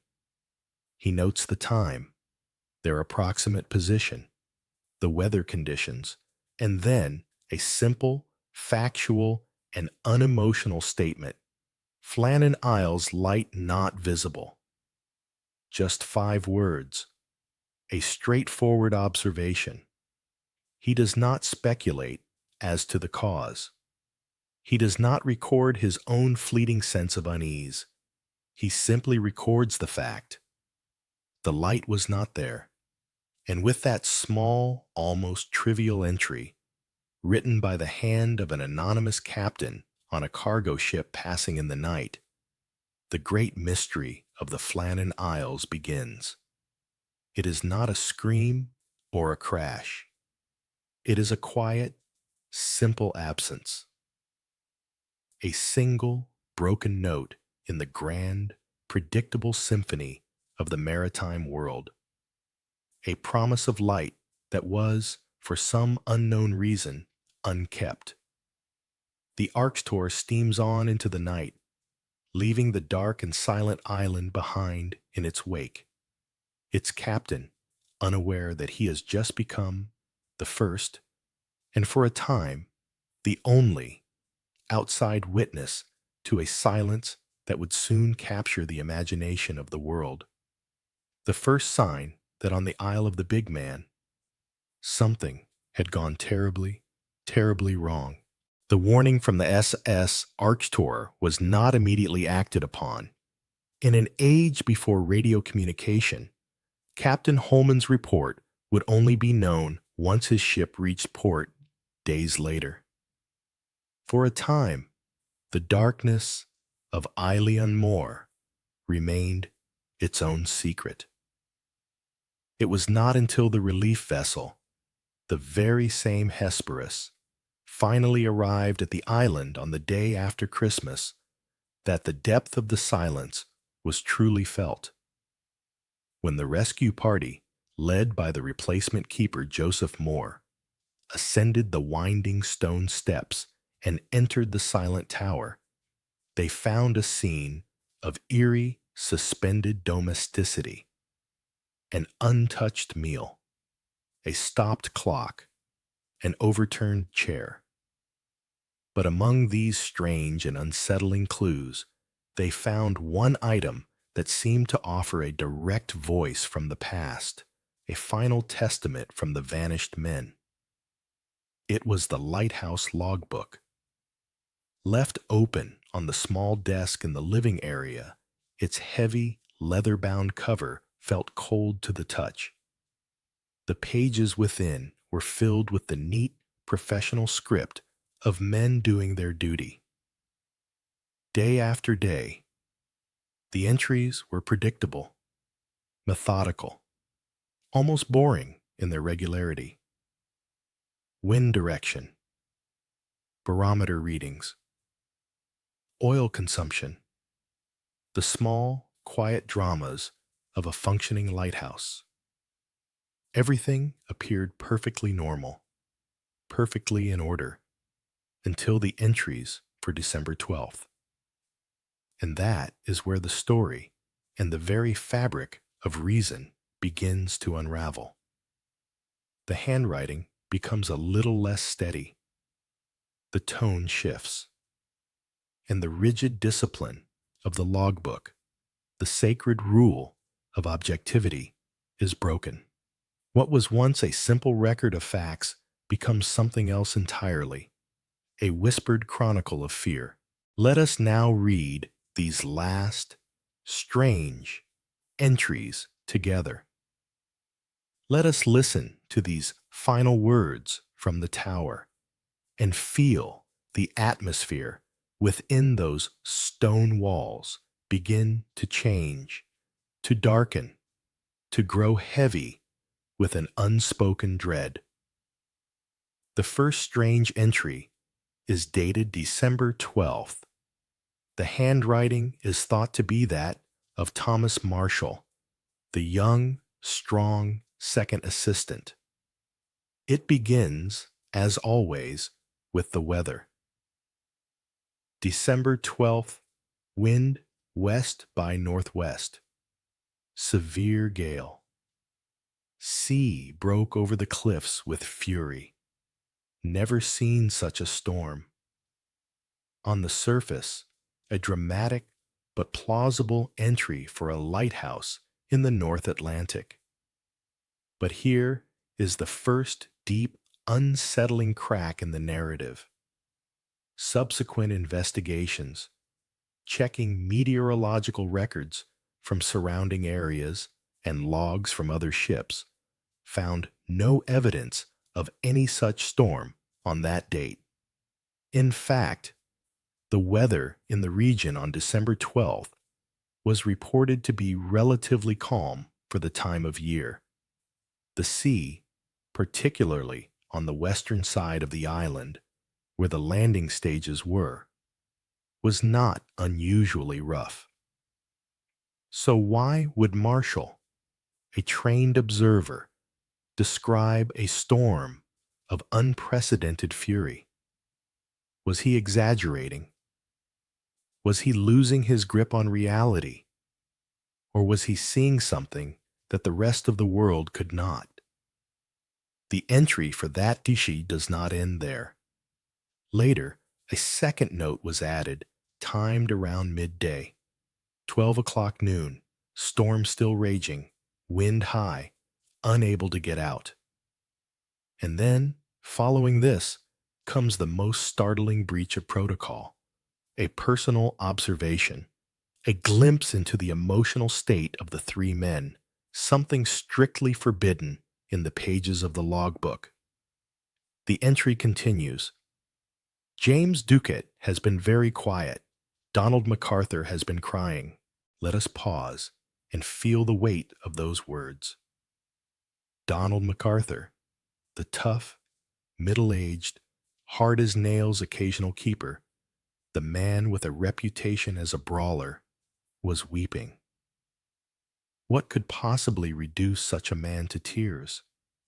What terror had he witnessed? And James Ducat, the principal keeper, the steady, reliable father figure, the anchor of the station, he had fallen silent. A deep, brooding quiet that was so unusual, so out of character, that Marshall felt compelled to risk reprimand by recording it. The atmosphere in the tower, it seems, had become one of profound, bone-chilling fear. The men were not just observing a storm, they were being besieged by it, emotionally and psychologically. The next day's entry, dated December 13th, continues in this same vein of quiet terror. December 13th, storm continued through the night. Wind has shifted to the north. The tower is shaking. James Ducat is quiet. Donald MacArthur is praying. And then a final, chilling sentence for the day. A sentence that speaks of a unity born from shared terror. All of us have been praying. Imagine these three men. Practical, stoic, Presbyterian Scotsmen. Men not given to displays of emotion or religious fervor. Huddled together inside their stone tower, so terrified by what was happening outside. Or perhaps inside, that their only recourse was to pray. The storm they described must have felt like something more than just wind and water. It must have felt apocalyptic. It must have felt like an assault. Then, on December 14th, the logbook offers only a void. There is no entry. The page is blank. Did they simply forget? Their minds so consumed by fear that they neglected their most sacred duty? Or was there nothing they could bring themselves to write? The blank page is, in its own way, as loud as any scream. It is a page of pure, unrecorded dread. Finally, we come to the last entry ever made. December 15th. The day the light was reported to be out by the SS Arctur. The entry reads, "Storm ended, sea calm. God is over all." The words seem to signal a return to normalcy. The storm, whatever it was, is over. The sea is calm. The final pious phrase, "God is over all," could be an expression of relief, of gratitude for their survival. It reads like a closing chapter, a final, peaceful sign-off. But this final entry is the most baffling of all. If the storm was over and the sea was calm, why did they vanish? If all was well, why did they leave their uneaten meal on the table? And most critically, if all was well, why was the light not burning that night? Why did Captain Holman of the Arctur see only darkness? The final entry does not solve the mystery. It deepens it. It transforms it from a story of a terrifying event into a story of an impossible, inexplicable aftermath. These are the last whispers from the page, the final, fragmented voices from the men of Eilean Moor. They paint a picture not of a simple accident, but of a descent into a state of extreme fear, driven by a storm that seems to have existed only for them. A storm of the mind, perhaps, as much as a storm of the sea. After this last cryptic message, there is only silence. The pages that follow are blank, empty, and waiting for an explanation that would never be written. After the final, cryptic entry was written in the logbook on December 15th, a profound and literal silence fell over Flannan Moor. The tower, which had been a place of meticulous routine and human presence, now stood empty, its secrets locked within its cold stone walls. The unblinking eyes of the seabirds were the only witnesses to whatever had transpired. For days, the island kept its own counsel, holding its mystery close, while the rest of the world continued on, oblivious. Back on the mainland, in the port of Brestcleat on the Isle of Lewis, another story was unfolding. A story of simple, frustrating delay. The lighthouse tender, the Hesperus, was scheduled to make its routine relief voyage to the Flannan Isles on December 20th. This was meant to be a special trip. It was not just a delivery of paraffin oil and provisions. It was the Christmas relief. The ship was carrying letters from home, parcels tied with string, perhaps a small tin of holiday biscuits or a fruitcake for the keepers. It was also carrying Joseph Moore, the keeper who was to relieve one of the men on the island, allowing him to return home to his family for the holiday. There was an air of festive anticipation. Christmas was just days away. The men on the Hesperus were looking forward to completing their final run before the holiday, to bringing a bit of cheer to the isolated keepers, and then returning to the warmth of their own homes and families. But the North Atlantic, in winter, does not care for schedules or holidays. Just as the Hesperus was preparing to depart, a real storm, a genuine and ferocious gale, began to brew. This was not the phantom storm described in the Lighthouse logbook. This was a documented, violent tempest of wind and rain that churned the seas into a treacherous, impassable fury. The waves were mountainous. The wind howled with a force that made it impossible for any vessel, even one as sturdy as the Hesperus, to safely leave the harbor. And so they waited. The 20th of December came and went. The ship remained tied to the quay, its crew anxiously watching the sky, listening to the wind scream through the rigging. Joseph Moore, the relief keeper, paced the docks, his frustration growing with each passing hour. He was eager to get to his post, eager to let one of his colleagues begin his journey home.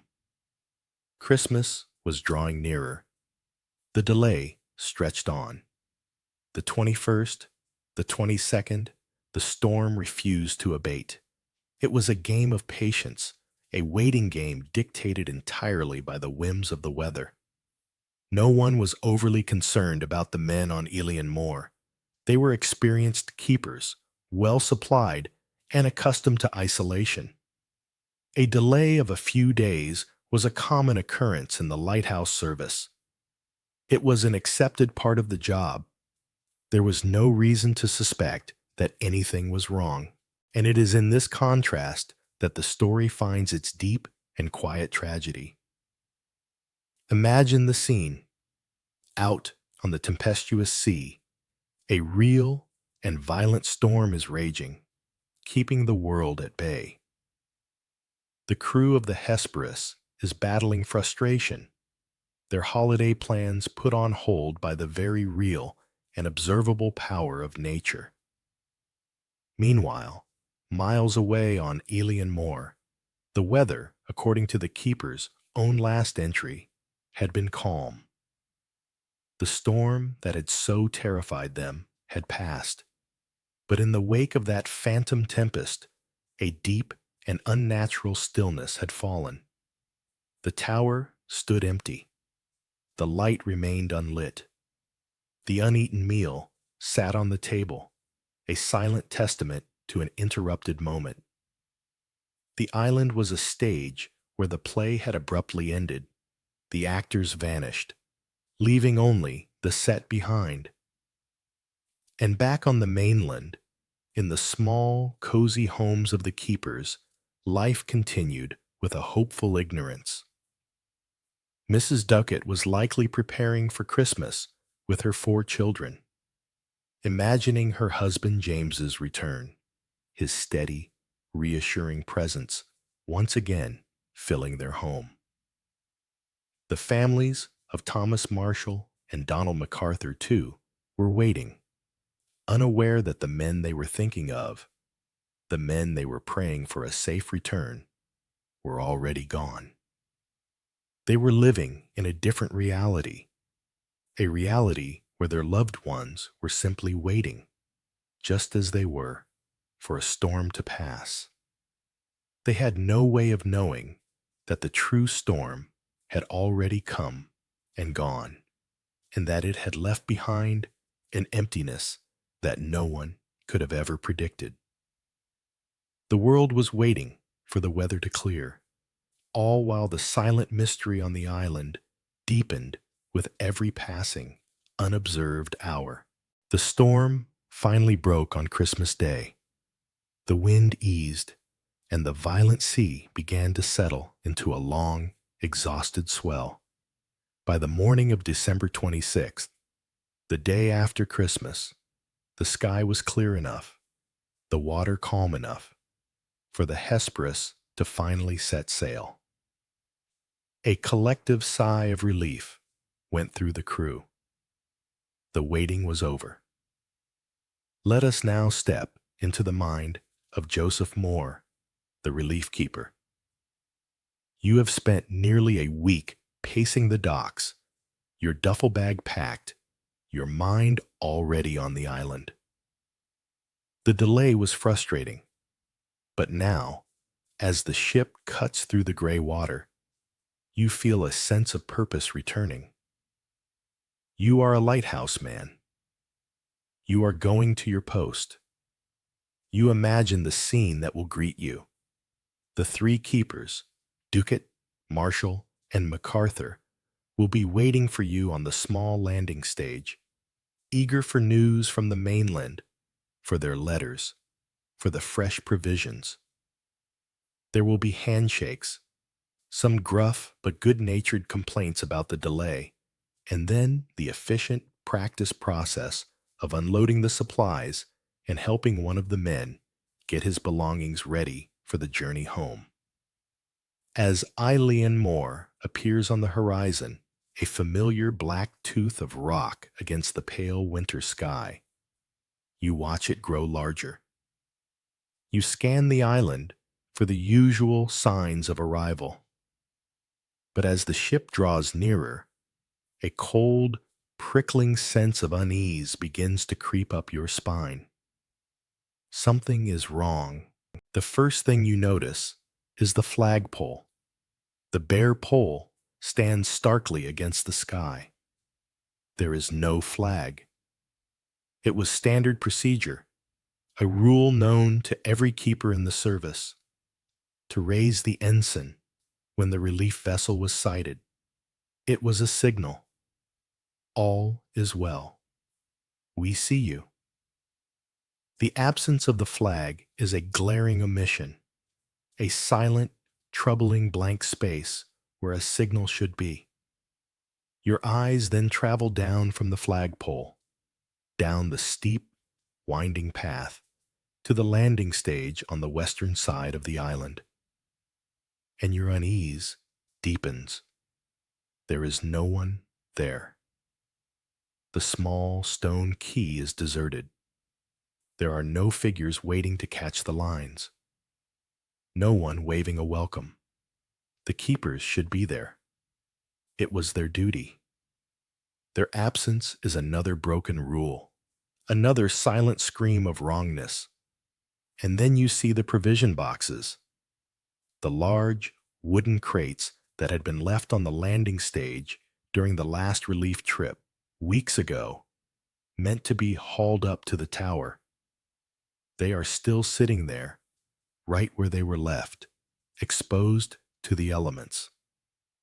Why hadn't they been taken up? It was a simple, routine task.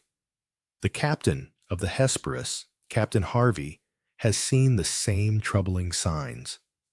A deep frown is etched on his face. He orders the ship's whistle to be blown. A long, loud, powerful blast of steam and sound erupts from the funnel. The noise rolls across the water, slams against the sheer black cliffs of the island, and echoes back, distorted and mournful. The sound dies away, and the only reply is the crying of the gulls. Thousands of them, startled by the noise, now circle the white tower, their calls sounding sharp and mocking in the sudden, profound silence that follows. No human voice answers. No figure appears at the door of the tower. Nothing moves. Captain Harvey orders the whistle blown again and again. Each blast is met with the same empty, echoing silence. The white tower stands against the sky, as still and silent as a tombstone. The initial feeling of unease in your stomach has now tightened into a cold knot of genuine fear. This is not a case of negligence. This is not the keepers being lazy or forgetful. This is something else. Something is deeply, fundamentally wrong. The sea is still too rough to risk bringing the large Hesperus alongside the landing stage. A small boat, a dinghy, must be lowered. The crew is hesitant, their faces pale. The silent, unresponsive island now seems actively menacing. But you know it is your duty. You are the relief keeper. This is your station. You volunteer to go ashore alone. As you are rowed across the choppy water, the great, silent cliffs of the island loom over you. The tower on the summit looks down, its lantern room like a blind eye. You feel a fear that is hard to name. It is not a fear of ghosts or monsters from the old tales. It is a more primal, more unsettling fear. It is the fear of the void, the fear of an answerless question, the fear that comes when a place that should be filled with life, with routine, with purpose, is simply empty. You are about to step into a perfectly preserved scene from which the actors have inexplicably vanished. And you have no idea what you are about to find. You step out of the dinghy and onto the cold, wet stone of the landing stage. The sailors in the small boat look up at you, their faces filled with a mixture of fear and concern. They will wait here. You give them a brief, uncertain nod, and then you turn to face the island. The path from the landing stage up to the lighthouse is a steep, winding track cut into the rock. It feels impossibly long now, as if the distance has stretched in the unsettling silence. The wind is still blowing, a constant pressing force, but it seems to have lost its voice. It feels as if the island itself is holding its breath, watching you, waiting.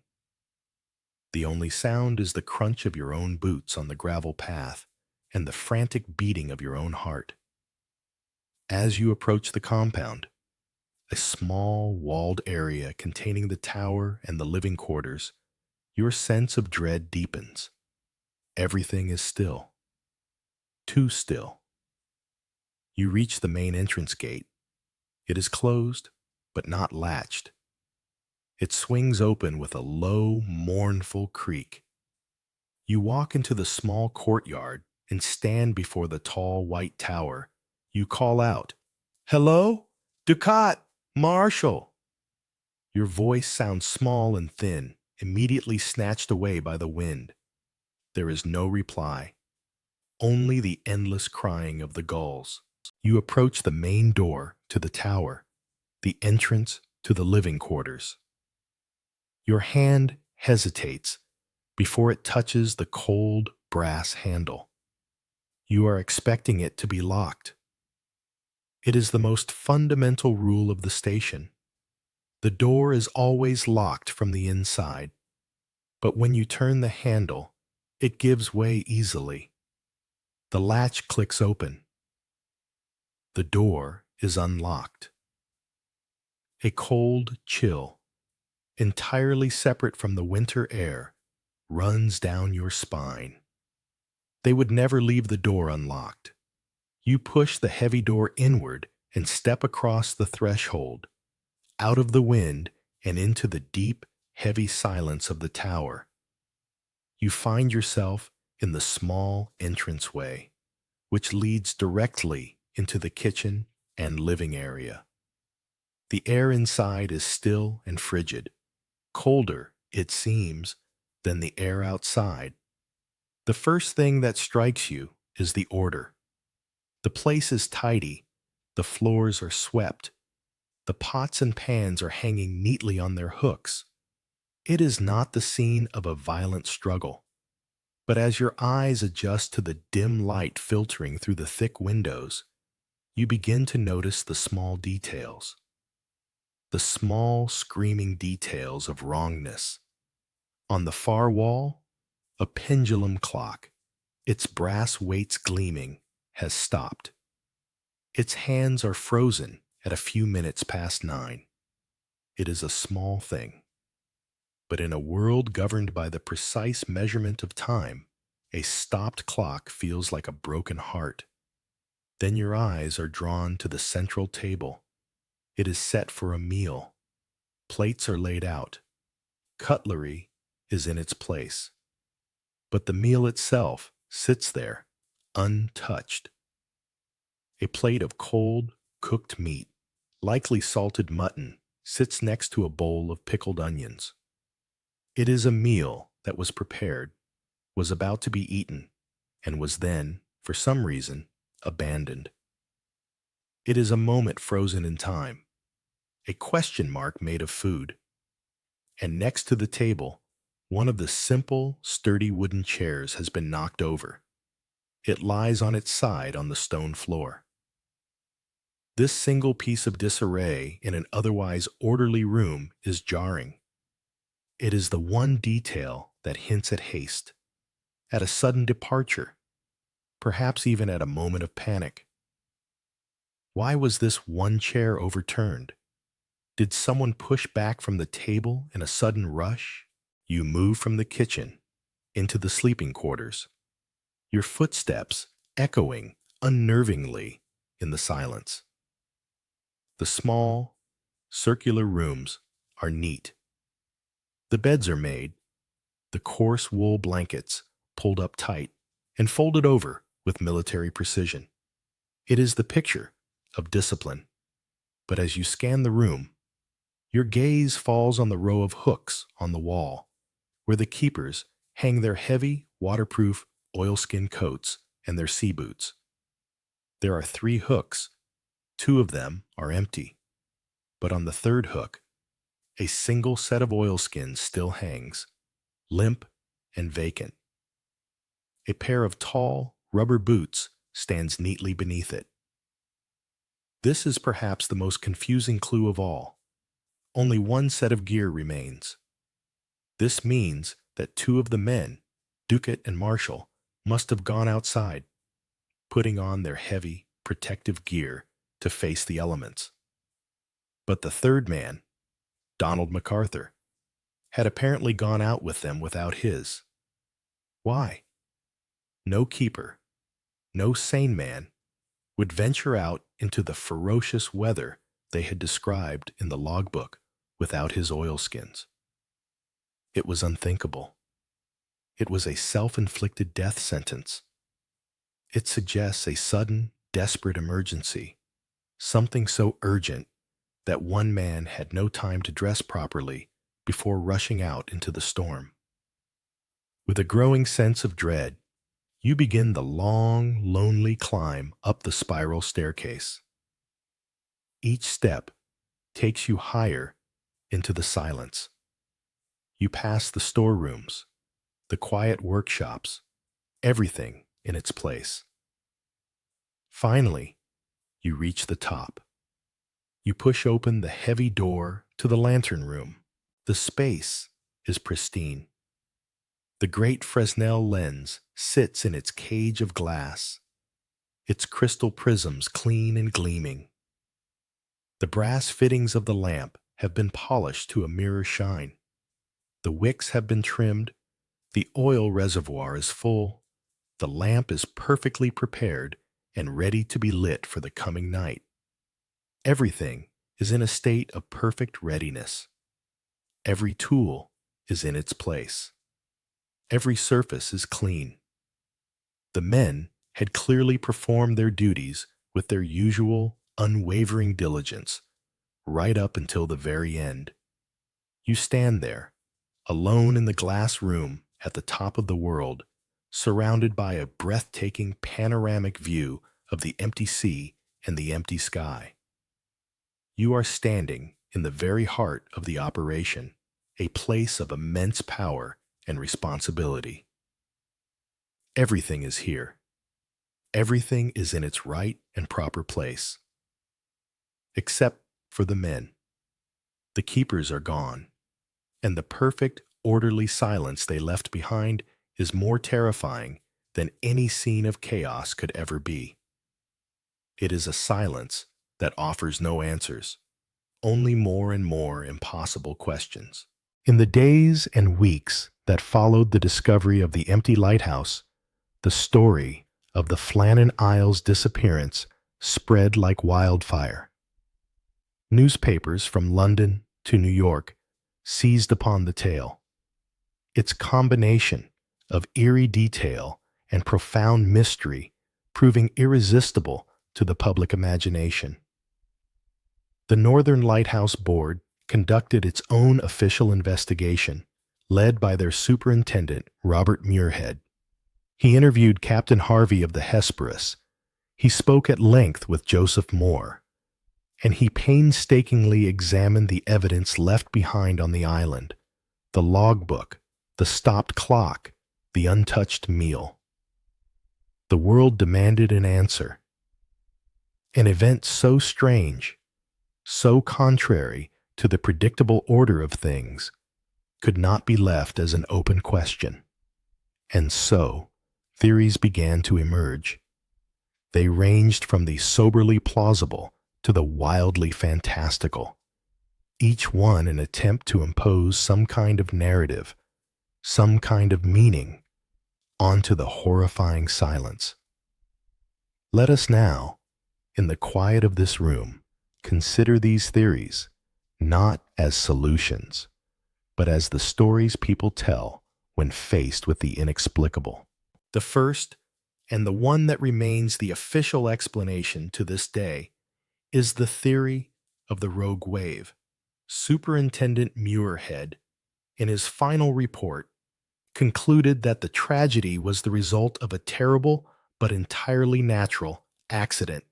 He noted that on the western landing stage, a place nearly 200 feet above sea level, a supply box had been smashed open and its contents scattered. The iron railings of the pathway were bent and twisted out of shape. This, he argued, was evidence that a wave of truly colossal, almost unimaginable size had risen up from the sea and crashed over that section of the island. The official narrative goes something like this. During the phantom storm they described in the logbook, perhaps James Ducat and Thomas Marshall saw from the tower that the crane and supply boxes on the western landing were in danger of being washed away. Following procedure, they donned their heavy oilskins and went outside to secure the equipment. While they were on the exposed pathway, the gigantic, unexpected wave struck. Donald MacArthur, who had been left inside, perhaps in the kitchen preparing the meal, saw his companions in mortal danger. In a moment of pure, selfless panic, he ran out of the tower to help them, without stopping to put on his own protective gear, which would explain the single set of oilskins left behind.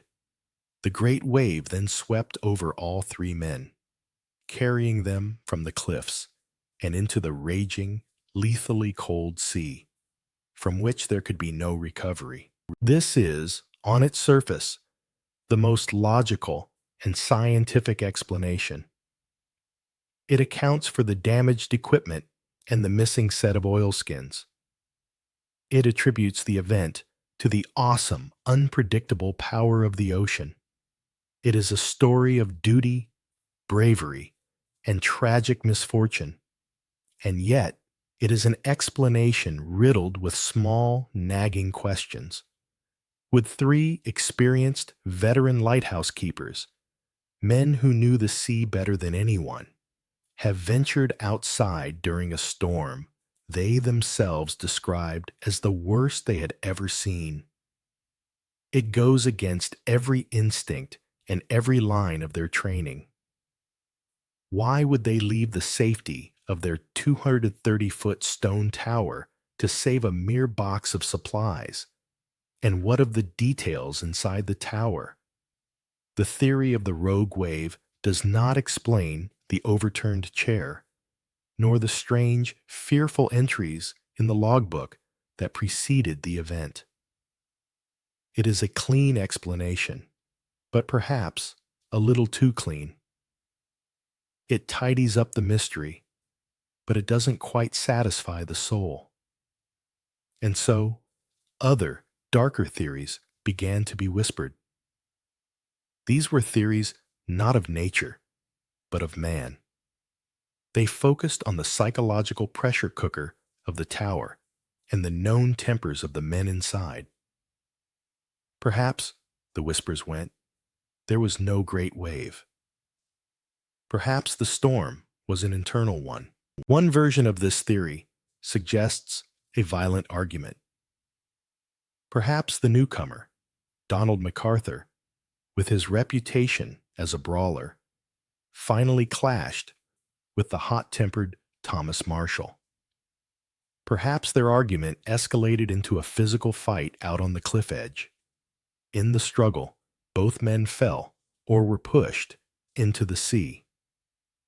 James Ducat, the principal keeper, witnessing this horrific event, was so overcome with grief, guilt, and despair that he simply walked to the edge of the cliff and threw himself into the waves after them, unable to live with what he had seen.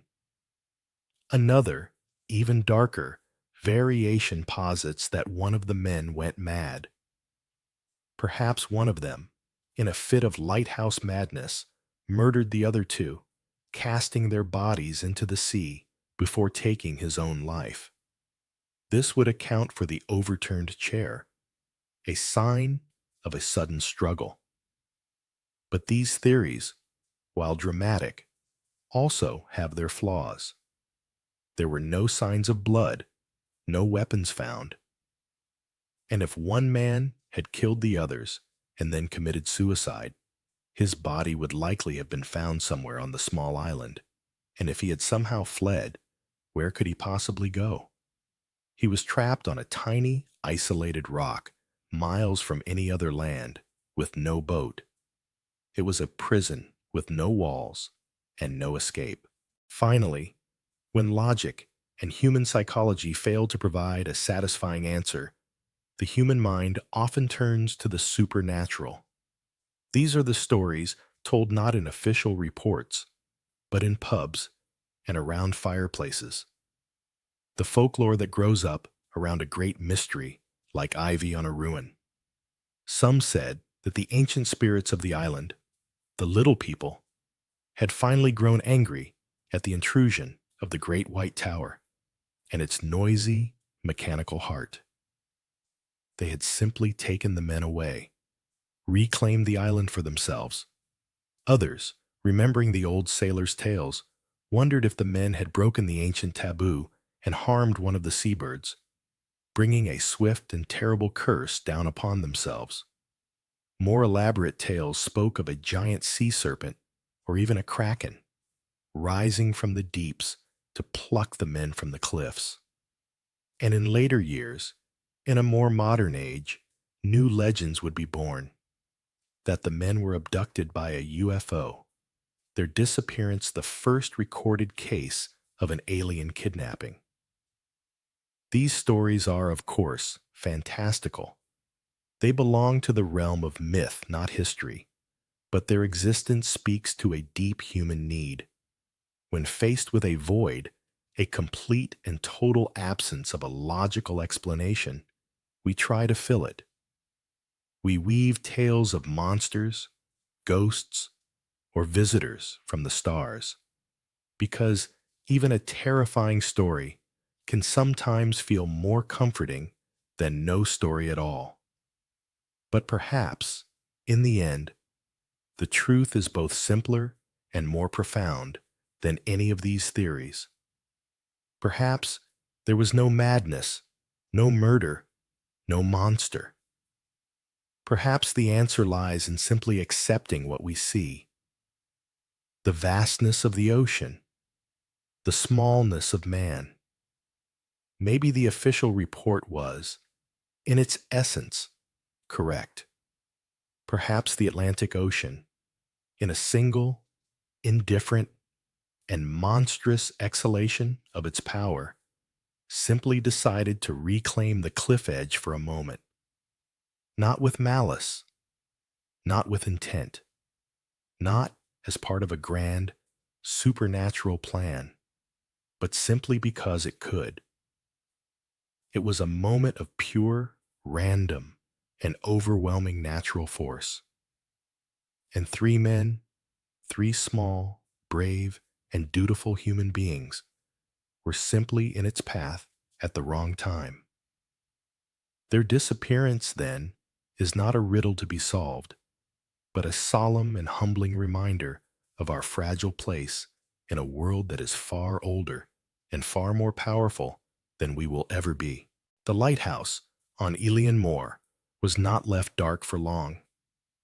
The service of the light was too important, the shipping lanes too vital.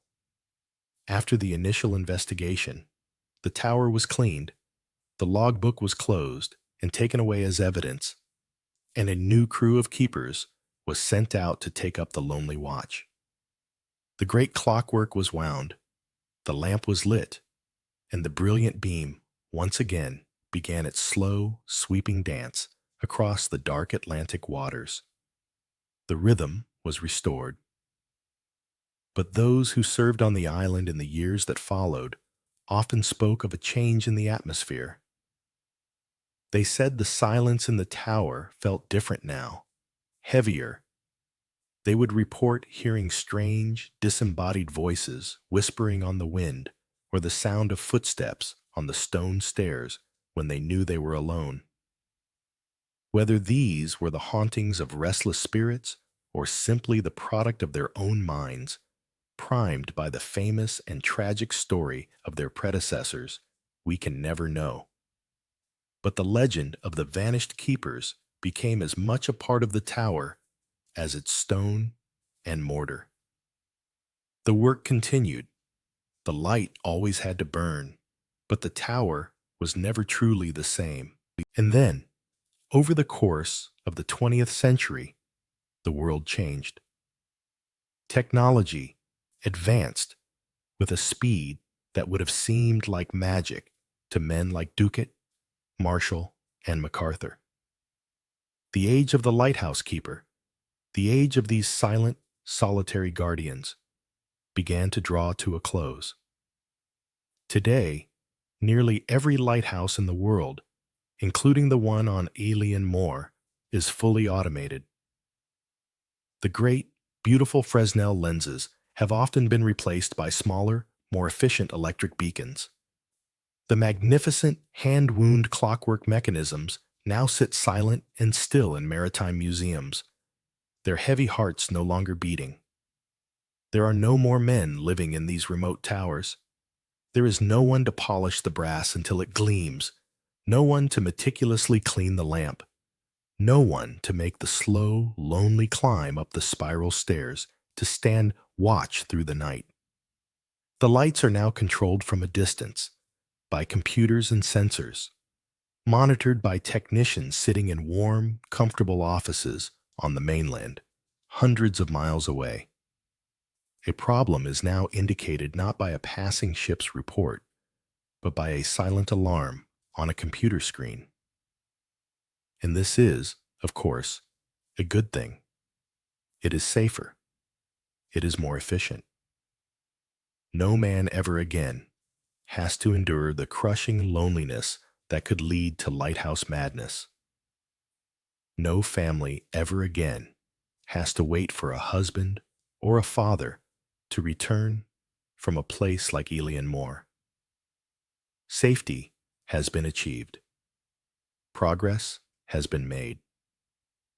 But perhaps, in this progress, something has also been lost. A quiet dignity, a sense of profound human scaled duty, the intimate symbiotic relationship between a person and a machine, a partnership of flesh and gears working together against the chaos of nature. We have lost that image of the solitary figure standing watch, a tiny, fragile human presence holding back the immense, indifferent darkness. The story of the Flannan Isles, then, is not really a ghost story or a mystery to be solved. Its endurance, its power, lies in what it reminds us of. It is not a warning about sea monsters or vengeful spirits. It is a quiet, humbling lesson in perspective. It is a reminder of the sheer, awesome, and unforgiving power of the natural world, a world that operates on a scale and a timeline far beyond our own. It is a reminder of our own smallness, our own fragility in the face of such forces. And it is, perhaps most poignantly, a reminder of the fragility of the human mind itself. When stripped of all distraction, of all connection, and left alone to confront the vast, silent emptiness of the world and the equally vast, silent emptiness within. The mystery of what happened to James Duckett, Thomas Marshall, and Donald MacArthur will never be truly solved. The questions they left behind are too profound, the silence they left too complete. Their story has now passed from the realm of fact and investigation into the realm of legend. It has become a part of the sea itself, a quiet whisper carried on the wind, a timeless tale of the sea's power and its secrets. And so, tonight, let us leave them there. Let us leave their story on that lonely, wind-swept rock in the middle of the ocean. There are no more clues to find, no more theories to debate. Let us simply allow the mystery to be. Let the unanswered questions drift away from you now, like distant ships passing over the horizon, their lights blinking once before disappearing into the darkness. Let them go. Your journey is over. It is time to return. Bring your awareness back gently from that cold stone tower to the soft, warm comfort of your own bed. Feel the steady support of the mattress beneath you. Feel the gentle weight of your blanket, a safe and reassuring presence. Listen for a moment to the quiet of your own room. Be grateful for this particular kind of silence.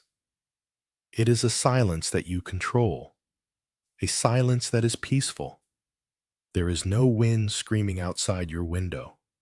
There are no threatening waves crashing against the walls. There is only calm. There is only safety. There is only peace. You are home. You are safe. And you are ready for rest.